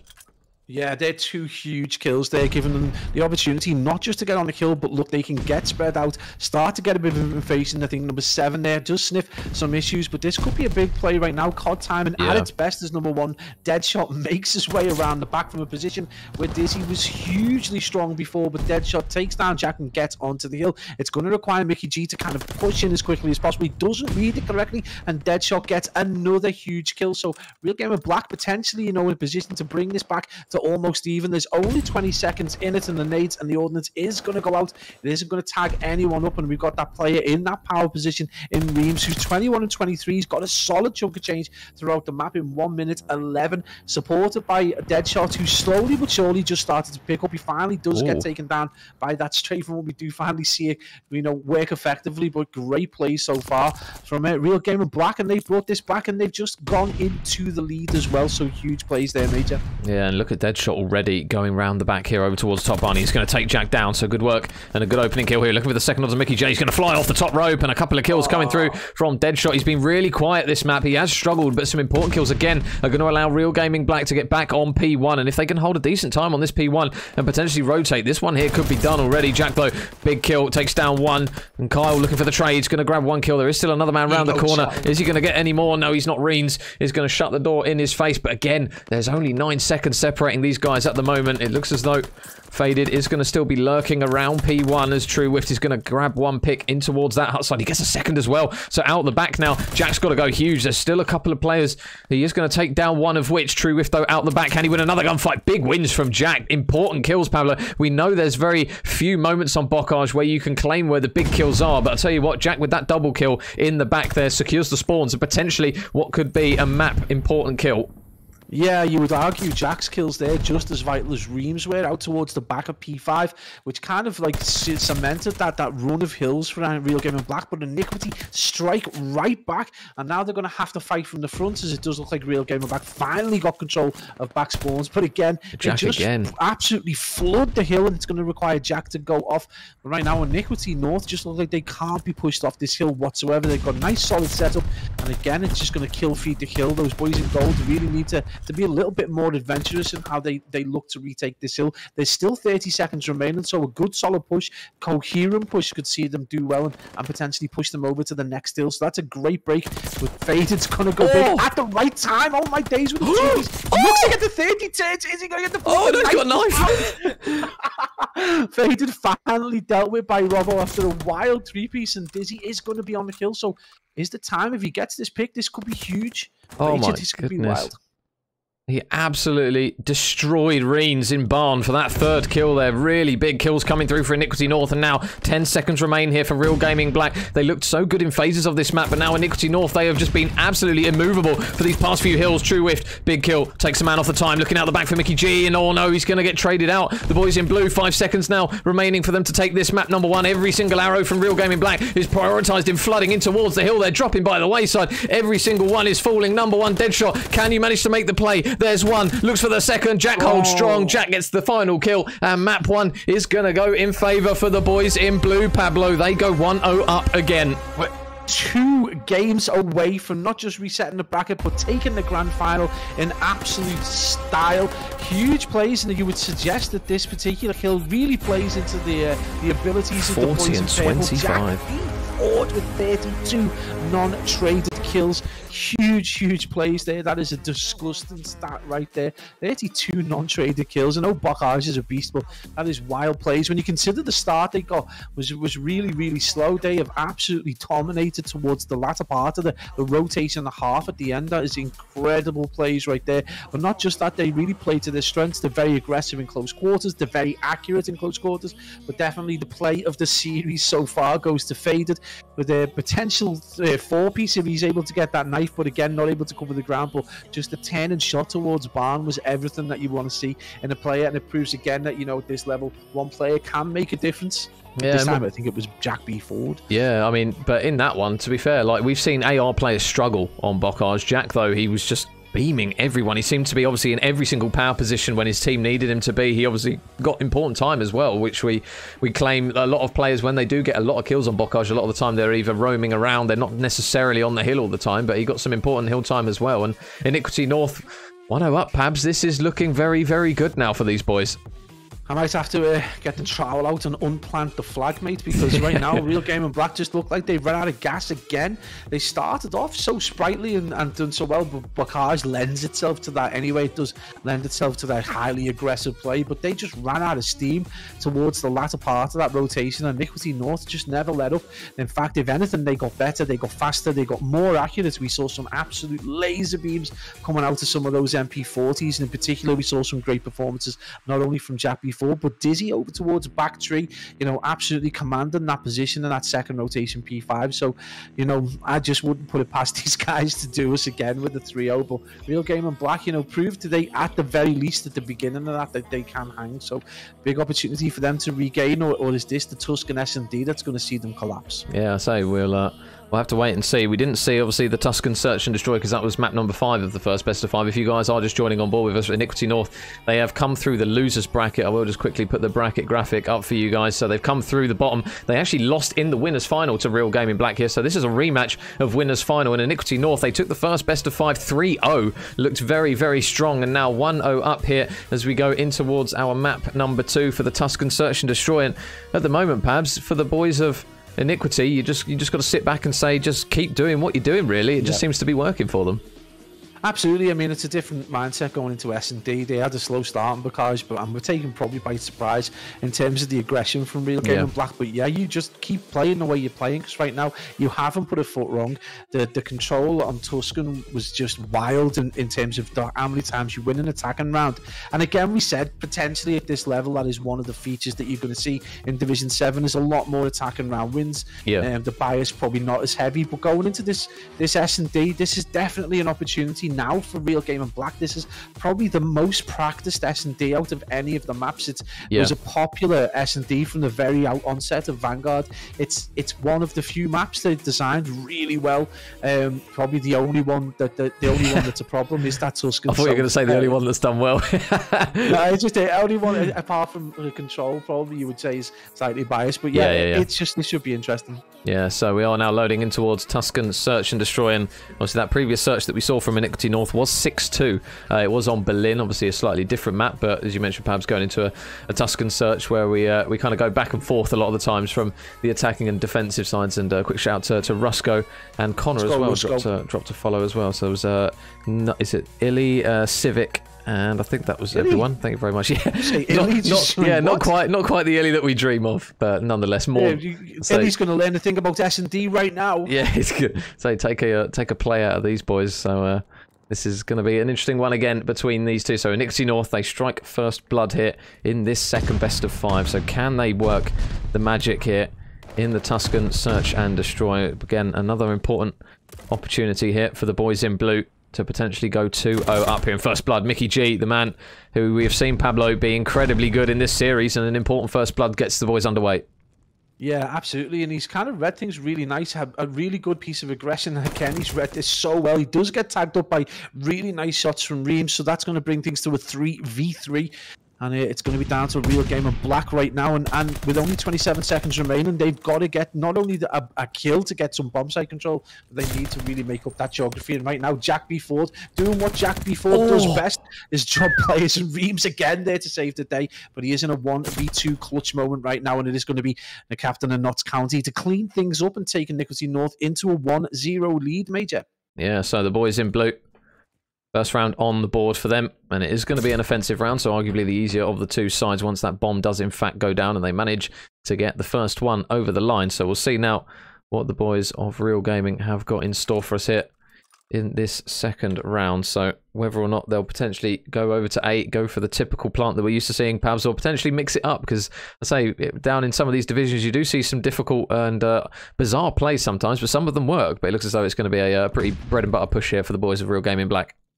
Yeah, absolutely. I mean, they're just going to get into that position where they can just allow them to soak up some nades, potentially let that ordnance go to waste, and they're going to be able to get this bomb plant down. And that's a really clever play, and it's something we like to see out of Real Gaming. We like to see good S&D out of any Real Gaming side. So right now, a good setup, and this is potentially going to be an opportunity for them to get a round on the board. Reams with the first blood, and we see awesome shots from Robbo as well. He's going to get taken down by Faded, but again, this is going to be a 2v2, so big plays made by both sides. Yeah, and Faded gets another kill as well. So all of a sudden, a round that was looking really good for Real Gaming Black is now going to leave True Whift last man up. He's just got to try and protect this bomb here. Can he get some good time? He's just going to peek it. Just play the corner. Number 1, Jack's got to try and get a pick. He had an important first map, and he's going to get an important pick here in map number 2 as well. 4-1 out of the blocks is Jack at the moment, and Iniquity North, another big round on the board, Pablo. They're only 2-0 up, but they are still gathering more and more momentum, it seems.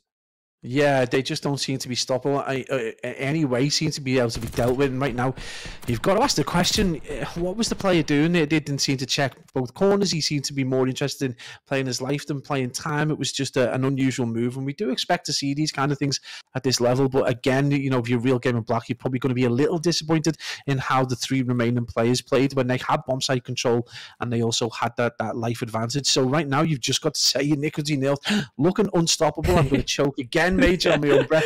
Jack B. Ford, 4-1 right now and going off. It's because the gameplay's just so breathtathing, perhaps. That's the way I look at it when we have our weird like inhales that we have from time to time. Ran out of water. Yeah, it's like, oh my. It's all the soos. Never know. But oh no, Seaborn just put in chat as well. Rank played delayed. Just come up. Oh, Neil. But anyways, back in towards the game. Faded, going to be watching over towards this long side. And number 1 here, Jack, another important kill as Jack now 5-1. He just seems absolutely unstoppable at the moment. Iniquity North, they have that bomb down. It's going to be down to Real Game in Black again to try and make the play, but Robbo gets a pick onto Jack. And Mickey is just going to be hiding in towards you. His teammate, though, in Faded, is so incredibly weak. And now can the trades come out? Mickey with 1. Mickey with 2. Makes it a 1 versus 1 here. Can he work the 1 versus 3? Mickey, can he get the 3rd? No, he can't. And a really important kill for the boys of Real Game in Black, Pablo. I don't think we can kind of put a price on how big that was there. Because if Iniquity North go 3-0 up and Mickey G does a 1 versus 3, the morale on the boys of Real Game in Black would have surely just have hit the floor.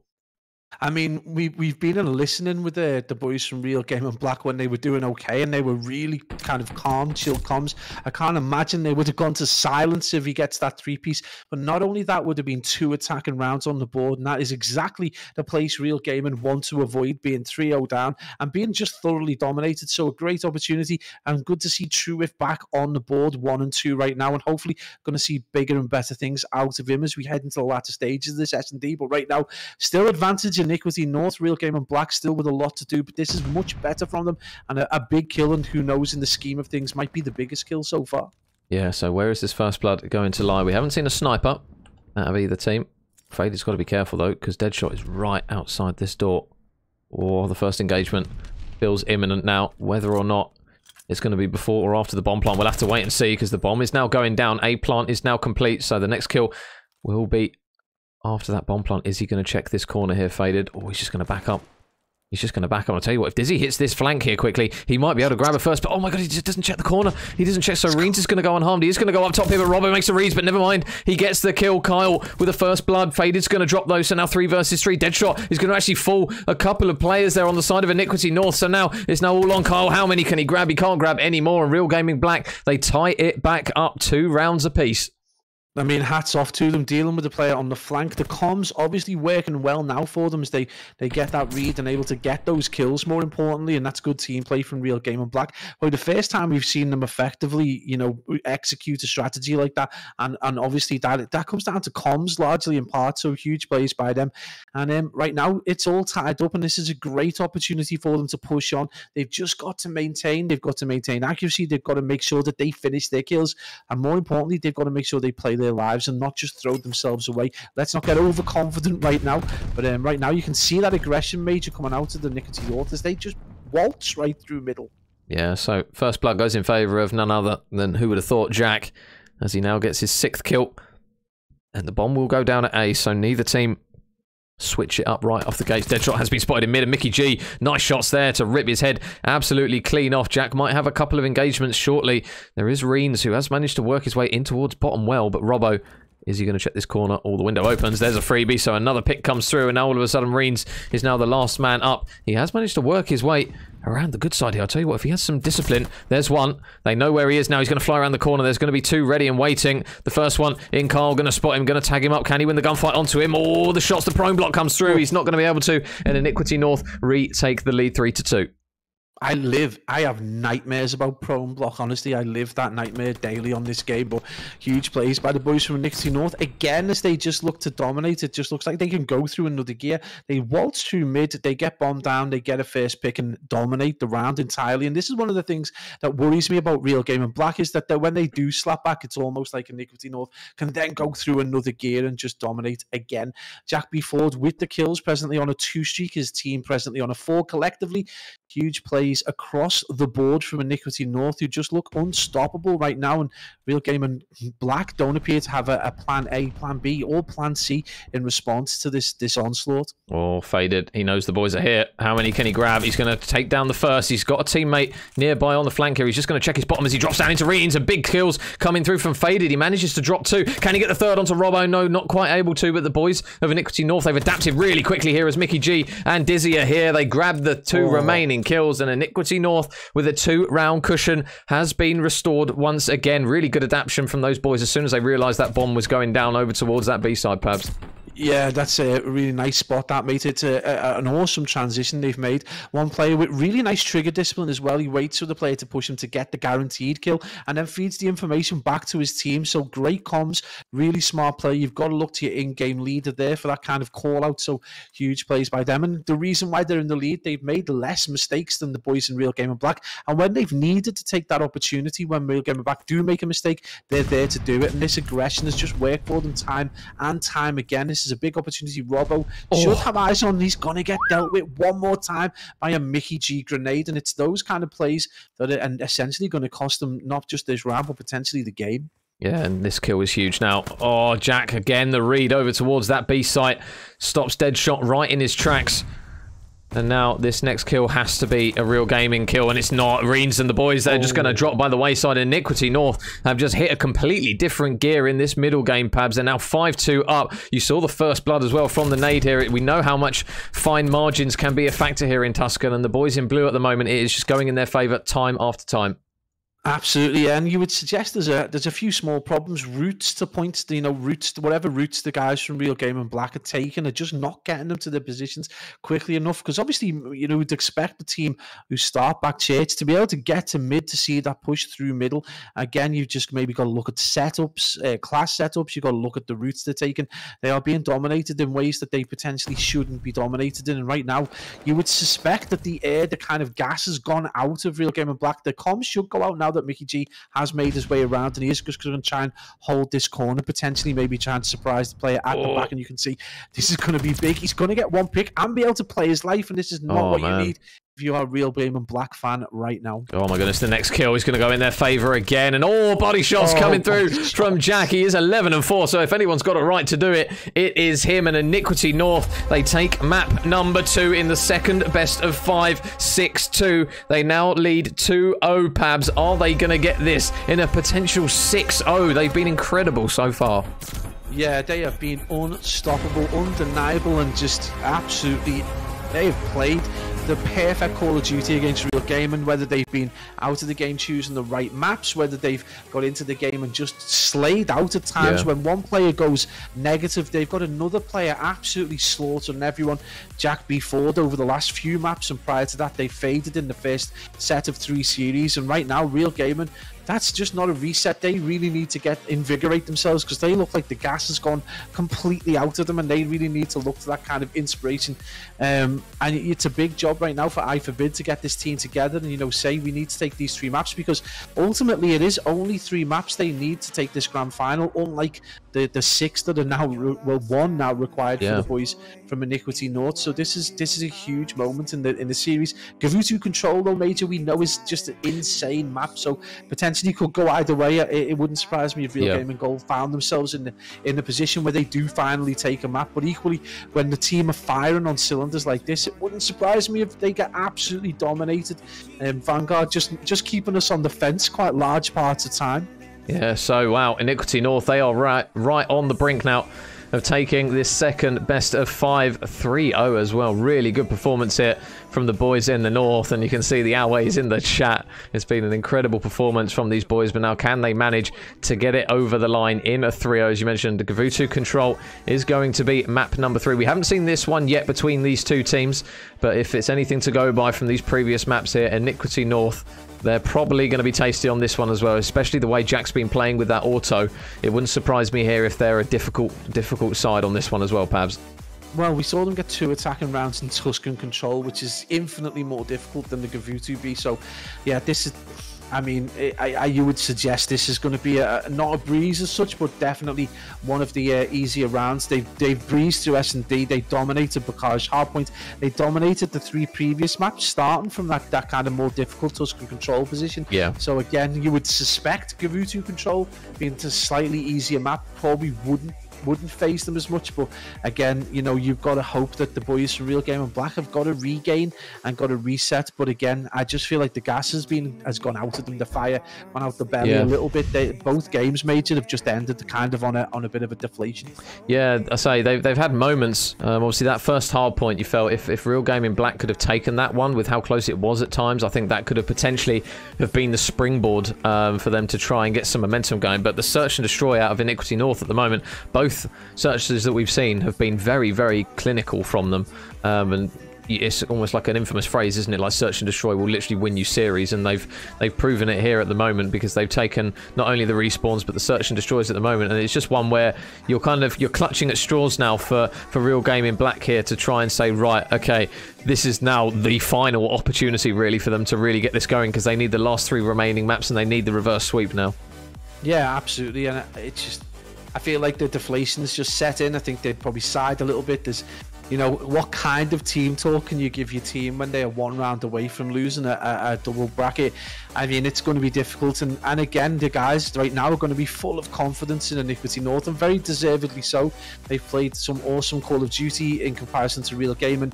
I probably would disagree with Clinical maybe in terms of the result, but in terms of the way they've played, they've been industrial. If anything, it's been very aggressive. It's been almost blasé at times, pushing through mid-Tuscan where you would expect to get tagged up quite heavily, taking control of bomb sites just almost at a whim.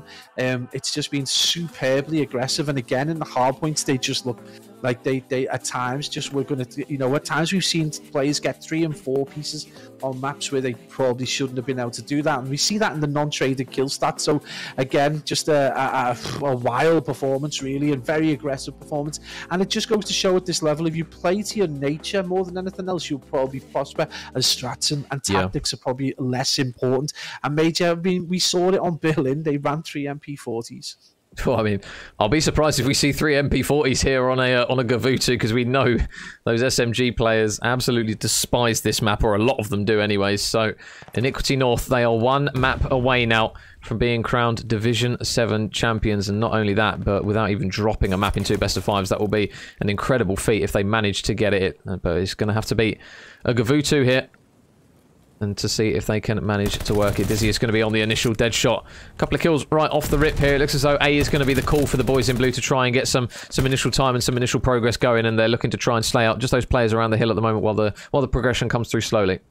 Yeah, absolutely. I mean, Real Gaming just a little slow to the party on A, and it is going to be 1 tick that goes down, a little slow in the reaction time as True Rift manages to take Mickey G. And again, it is going to still go the way of Iniquity North, but a nice push in, and we're going to see that potentially drain back to 1 tick unless the boys in purple can do anything about it. A few whiffy shots there going down towards mid. Right now, no one really in control, but a great defense so far from Real Gamer back. And again, Major, at this point, normally you do start to see a split push towards B, but this A point to just stay in the focus of 47 seconds.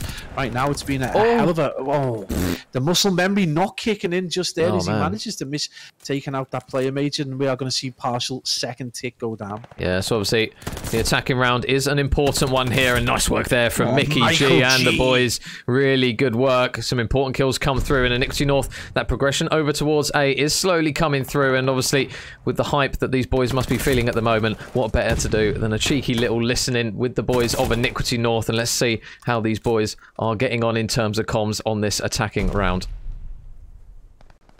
Radio. Just ping around.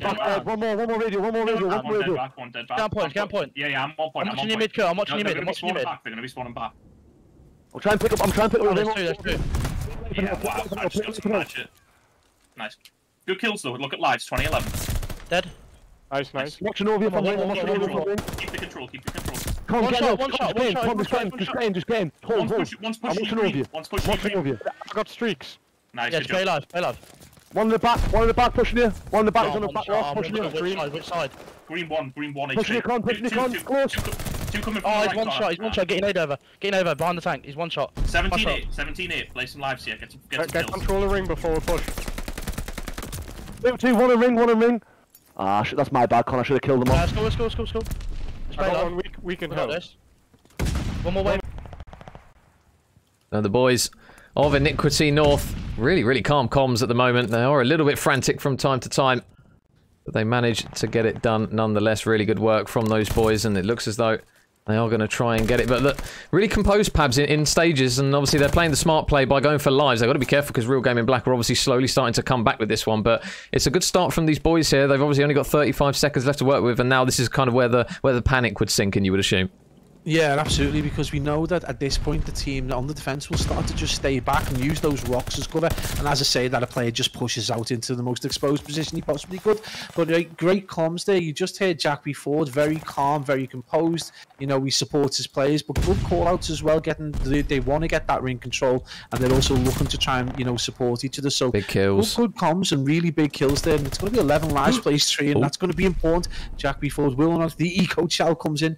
Doesn't kill him. I think someone else pick him up maybe, but the time is going to go down. This could be a solid attacking round for the boys in purple. Yeah, and well, I think one of the players actually just disconnected there. Iniquity North, they take the round regardless, so they will go 1-0 up. Whether or not we will see a potential restart here and continue from that score, because that is obviously a very, very important round, Pabs. When they go 1-0 up, they take the offensive round, which is not an easy thing to do on Gavuta. And again, you say it time after time, don't we? These boys are looking very, very good, and they just continue their form here. And I think we are going to see a restart. You really have got to look at the kind of separation of styles of comms. There's just a huge amount of detail in the comms from Iniquity North. They're not out of control. It's still, obviously, it sounds a little more hype than the boys from Real Game and Black, but they're so laid back that they cannot be common to every kind of interaction.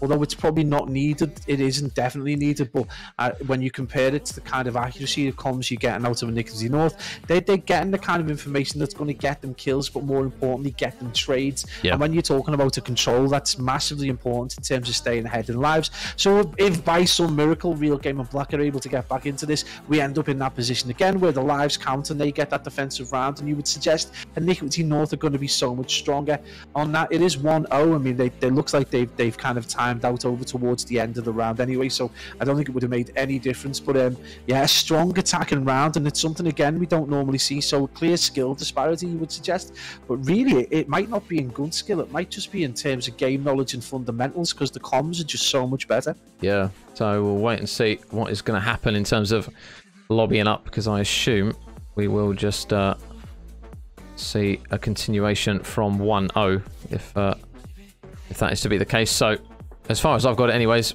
I will just double check with the guys in the chat. From 1-0. This is the bit where I meant to jump in and be like, yeah, it was so exciting what we saw, and I was like, I'm literally daydreaming. Yeah.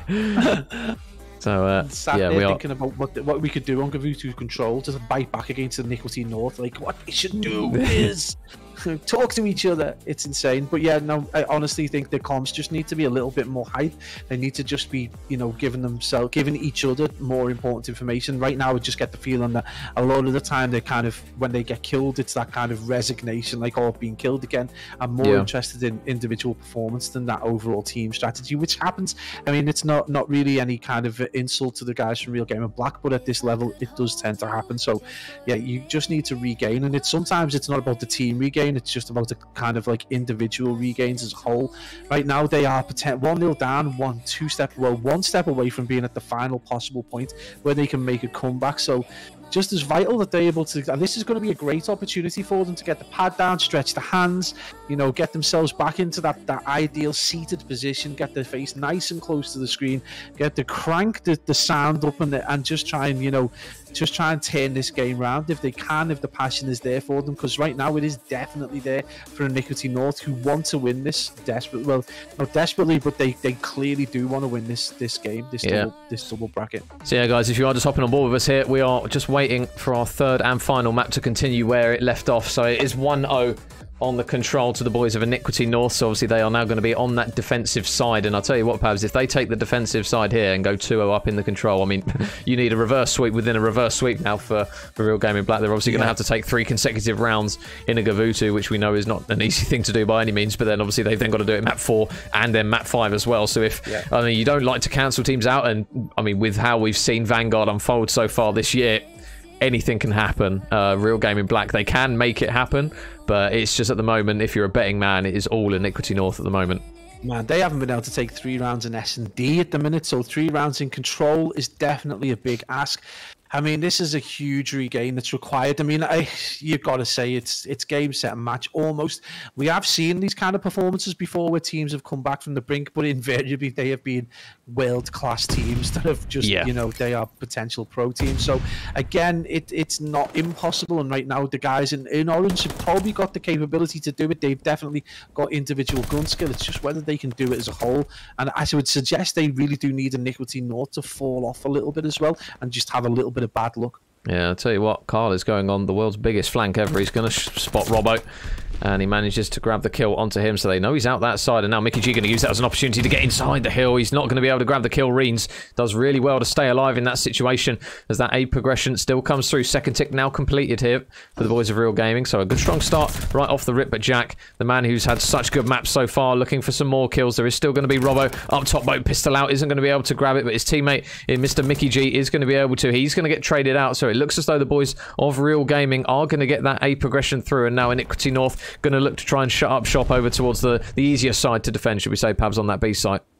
Yeah, and if, you know, if they get that point A secured, they've given themselves a really good chunk of change to be able to get to that B. So really good performance so far from the team in gold, and a good kills as well. They've done solid work, Reams particularly with that 3-1. So they need to keep this up. This is the problem that we've seen time and time again, where they've kind of ran out of steam or they've got deflated by being, you know, heavily slayed out. So big opportunity. They do need to kind of get that support in again. At the minute, just feel like they're feeding kill after kill after kill, and they need to get some geography under control if they are going to get this B, because this is one really tricky point to get hold of that you can't do it as an individual, you can't do it on the back of 3 pieces and 4 pieces. You do need solid geographical control, and that's one thing they haven't really been able to do as of yet. This is a great opportunity, but Major, again, it's so slow to get over to that position, and they just need to be able to get these kills now are vital for Real Gaming's performance. I thought Reens was going to get both there. They are going to start getting some progression over towards that B point now, but it is just going to be true on his lonesome. And there's the shots from Dizzy. Nice work there from Kyle. Manages to take the man off the point.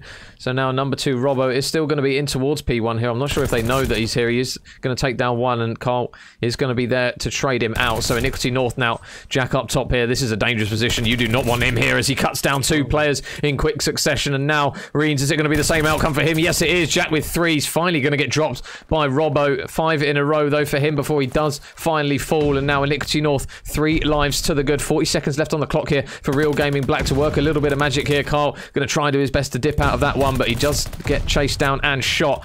And now Jack, I'll tell you what, if he hits this flank quickly, he might be able to grab quite a few kills here. Robbo has been spotted, but never mind, he doesn't even need to. Faded has killed all of them, bar number 3 in true whiffed, and he's going to fall as well. So good work here from Iniquity North. They stabilise on this B defensive side. Yeah, huge plays right there, and they couldn't have chose a better word there. Stability. They had a 5-life lead. It got drained back as they wasted a few kills, but they are right back on it. And not just that, they've now got this kind of like 9-life differential. This is huge. With only a handful of seconds remaining, Iniquity North, we suspected, would be solid in the defense, and that is a huge performance there. And they played that exactly to text as we would have expected and go 1-0 up. And it's Iniquity North again, just 1 foot closer to being able to win this grand final in quite the most explosive fashion. Yeah, and again, Jack showing his prowess with the auto. 8 and 4 at the moment here. Obviously had a really good round in that first one before we did chalk it as well. So Iniquity North, they did have streaks from that first round. Unfortunately, though, with the restart, they won't have them. But now Faded is incredibly close to getting some of his own. Only 2 away from that strafing run and only 1 away from that glide bomb. So it looks as though a couple of players are going to be heading over towards B. It's going to all go down here in top ring. Number 4 in Reens going to potentially fly through the front here. There is going to be a couple of players here, and the barrel going to slap him right around the face. He's still going to stay alive here, but Faded takes down one. Faded takes down the second, and that's exactly what he needed to do to get his 6th kill. And there's the snap onto the 7th. Faded now fully streaked out, looking for the 8th. Deadshot will manage to grab him on that occasion, and now it's a good opportunity here potentially for TrueWift to try and disrupt a couple of those players transitioning over, because he's in a good position as they try and work their way over middle map, but he's just got to try and turn around. Oh my days, and he gets absolutely dealt with. And this is the problem. You know, the players just seem a little underconfident. They're not taking the shots as effectively, and that's been a problem for them. Unfortunately, Reans is going to jump in, but I don't think he reads that player on top of tank, and that's going to cost him his life. And this is a good opportunity again for Iniquity North to get into that first tick. But big plays is True Rift, you know, player we just highlighted as potentially with some kind of in-confidence shots, manages to get a pretty solid pick into the middle, and he's going to get that with a number 2 as well. So doing well on the defensive point, and is he going to back it up with a third? True Rift going off 9 and 8, so making me aware it's early doors here. But again, Real Game and Black, this is the last possible opportunity for them to potentially reverse this. So this is the biggest of games so far in any that we've seen this evening. And right now, Real Game and Black with a slender life advantage, and they're doing quite well on the defensive side. Yeah, brilliant performance so far from Iniquity North in these both series so far, as they look to try and see this one out potentially in a 3-0 fashion. So the A point is now done. Can they do what they did in the opening round? And Jack, Eagle Eyes, spots one. Isn't going to grab the kill though, but number 6 in Carl is going all the way around the back here. He might potentially be able to grab a few kills. Reans is going to dip out in towards Shutters as he goes all the way around the back. Is he going to spot Robbo though? No, he's not. Robbo holds strong, but now the glide bomb coming through. Faded wants to get him out the back. There's going to be a few players here, actually, so one of them's definitely dead in Robbo. He's going to fall. Number 3 in True Whiff, though, he's going to push out towards that P1 side and out towards the Iniquity North spawn, so he will manage to grab 1 kill, but Mickey, the man, has been such a thorn in the side of Real Game in Black the whole series. He's going to get converged on, though, by a couple of players who do well to stay alive here. They're going to fly at him. True Whiff doesn't miss a shot, takes him down, and with still 1 minute on the clock, it is doable for Iniquity North, but the Real Game in Black lads, they're holding this one a lot better than they did the last time. Yeah, they're just holding positions a lot better. They've managed to play the live so much better, and it has required them to be a lot more static, but they are on the defensive side of things. So really good plays so far, and more than anything else, when they have got themselves into any kind of situation, they've managed to get 1 or 2 kills, but that is a worrying sign when you see Jack on that 5 spree, potentially already. Now he's got the strafe and run, and he gets 1 more kill. This is going to be a big problem, as Iniquity North are definitely going to want to see this out major. He's got the strafe and run, he's got the glide bomb. What is he going to do with it? Jack is just not missing at the moment. He is snapping onto everything that moves. There's 2 more crossing over. There's 2 in the blender again for Jack. He has been incredible all series long, and now with 2 players on the point, the boys of Real Gaming, they are just getting chewed through one at another. There's another couple potentially as he grabs more, and Jack ending on a 10 streak, and that is going to be that. Iniquity North, they take it 3-0 in the control. They take it 3-0 in both best of 5s, and Pablo, we have our champions of Division 7. And well-deserved champions as well. Huge performance. They dropped 4 maps in total in S&D. They didn't drop a map, but they dropped 2 maps and 2 controls. And they just didn't drop a game all series. Huge plays right there. Just enormous congratulations. And you've really got to look, you know, across the board. All the players pulling the weight at some point with great in-game leadership from Kyle. We've got Jack B. Ford as well, providing some great comms and some great insight. And more than anything else, dropping some big numbers, and then with the support of Faded as well, who had absolutely star moments, including probably the moment of the match when he dropped that 3-piece on Bocage, and that was a huge performance, and really backed the lad for Real Game and Black, who just looked completely lost at sea as they're dominated by an absolutely awesome Iniquity North side. Well, there you go, our Division 7 champions. Away the lads, I believe is how you say it. Really good work there. Iniquity North, they come through and they get it done in 2 best of 5s, but not only that, impeccably in 2 3-0s as well. The boys were absolutely lights out all series long. A huge shout out as well to Jack. He was incredible pretty much every single map for Iniquity North, so if anyone's probably going to be an MVP, I would probably stick it on Jack. He was so good with that auto roll all series long, and a congratulations there to the boys of Real Gaming Black as well. It is no means no means an easy thing, apologies, to get in towards the grand final. They've done so well. Unfortunately, it will be a painful one for those boys, but I have no doubt they will go away and come back again shortly. But that is going to be it from us this evening, guys. A huge shout out to everyone who has tuned in as the passionate squad, as per usual, to watch the Call of Duty action. But that will be it from me and Pabs this evening. Pabs, mate, Division 7, passionate as always. Great series. Absolutely. Mate, it is a beautiful place to be. I'm so glad that we are back in the ACCL Division 7, rocking out with the guys, and it just goes to show, man, you hear some dodgy comms up in the higher echelon, but no dodgy comms there, just great communication, great passion, and great play, and it just shows you, know, that the love for Call of Duty is strong right the way throughout the community, and none more so than the guys who come every evening and watch us cast this. So another big shout out to the Majors community for just doing the big work. Yeah, so guys, that is going to be it from us this evening, and we're going to drop a raid to none other than Mr. Kyle Cam 97 himself. Really good work from him and his boys. If you can head over there and show his lads a bit of love, congratulate them there for the dub, and I'm sure we'll see more of these boys next season. But that is going to be it from myself and Pabs. Thanks again for everyone who's tuned in, new and old, and we will catch you guys tomorrow for some more Call of Duty action. Catch you then, guys. Thanks again.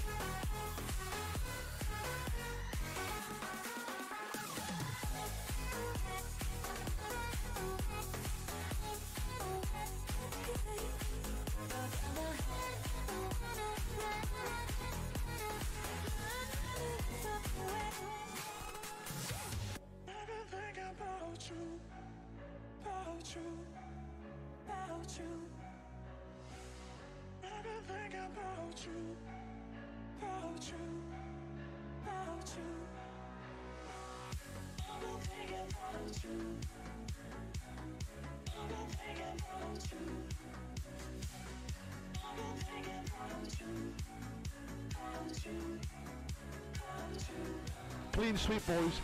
3-0, 3-0. Let's go. Oh, Major Chapin's raiding.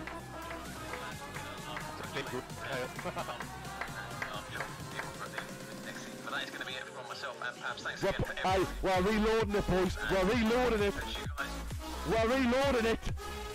We're reloading it for the raid. Come on! I'm gonna go pick the burn up, and then I'll be back on for some passion next. Oh, boys. Just in time. Just in time. Well, let's go back in our server so we can fucking put we are the champion. I've got it on already. Just in time, boys. Major Chapin with a rate of 62, just in time. We are the champions, my friend. We'll keep on fighting till the end. We are the champions. We are the champions. No time for losers. RGB got Spartan. Come on! Hey, Major Chafin, thank you for the cast, man. I'm hearing it was a good one. I'm hearing it was a good one. The vibes are immaculate. Oh my god. Immaculate, boys. Thank you for the raid. Appreciate that massive. Right, I'm away to get my child. Nice. Deadshot. I'll be back on for some XP, boys. Deadshot. If I'm not back by the time you're gone, Kyle, then let's fucking go. Yeah, tell him I said GG from Iniquity North. Yeah. They only beat us because I wasn't playing. The fact you see. Tell him I said GG anyway. We are the champions. Rayman with a sub. We love it. Alan. Thank you for the follow. Alright, Sam, mate. Cheers. Right, I need to go off now. It's so loud. Come on, what did you say to him, by the way? I just heard everyone laughing in the background. I just joined. I just joined him and went, can you let Deadshot know? I said GG's, and I said the only reason they beat us because I wasn't playing on the factor. Oh, I love it. Oh, the passion is flowing, boys. On to Div 6. On to Div 6, boys. That's huge, man. That's so big, man. Someone get that stuff clipped, man. Oh, I need to go back through that stream and get it clipped, man. That's brilliant, boys. That is so good, man. Turn your stream off now. It's a touch loud. What is? Your stream. Oh, what the music. Yeah, bro. I was just vibing right there. Just vibing. Straight vibes. We are the champions. Yes, and on. Thank you very much, man. Let's go back in our own server now. Oh, yeah, boys. Major Chaver, thank you for the raid, bro. Have a good night. Oh, that's absolutely top quality.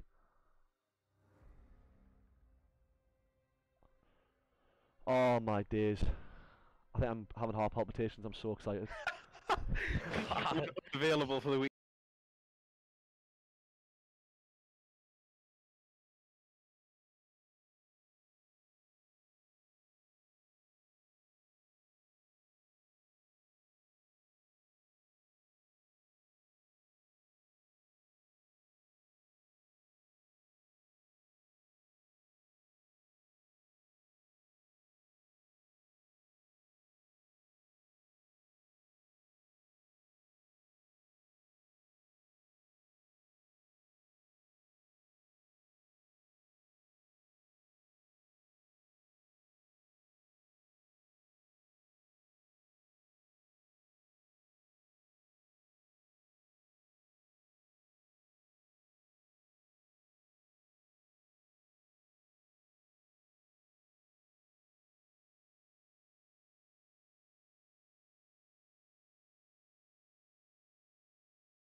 I'm going. 1 second. I'm going. What, we're going. Good content. This is great content. Ready?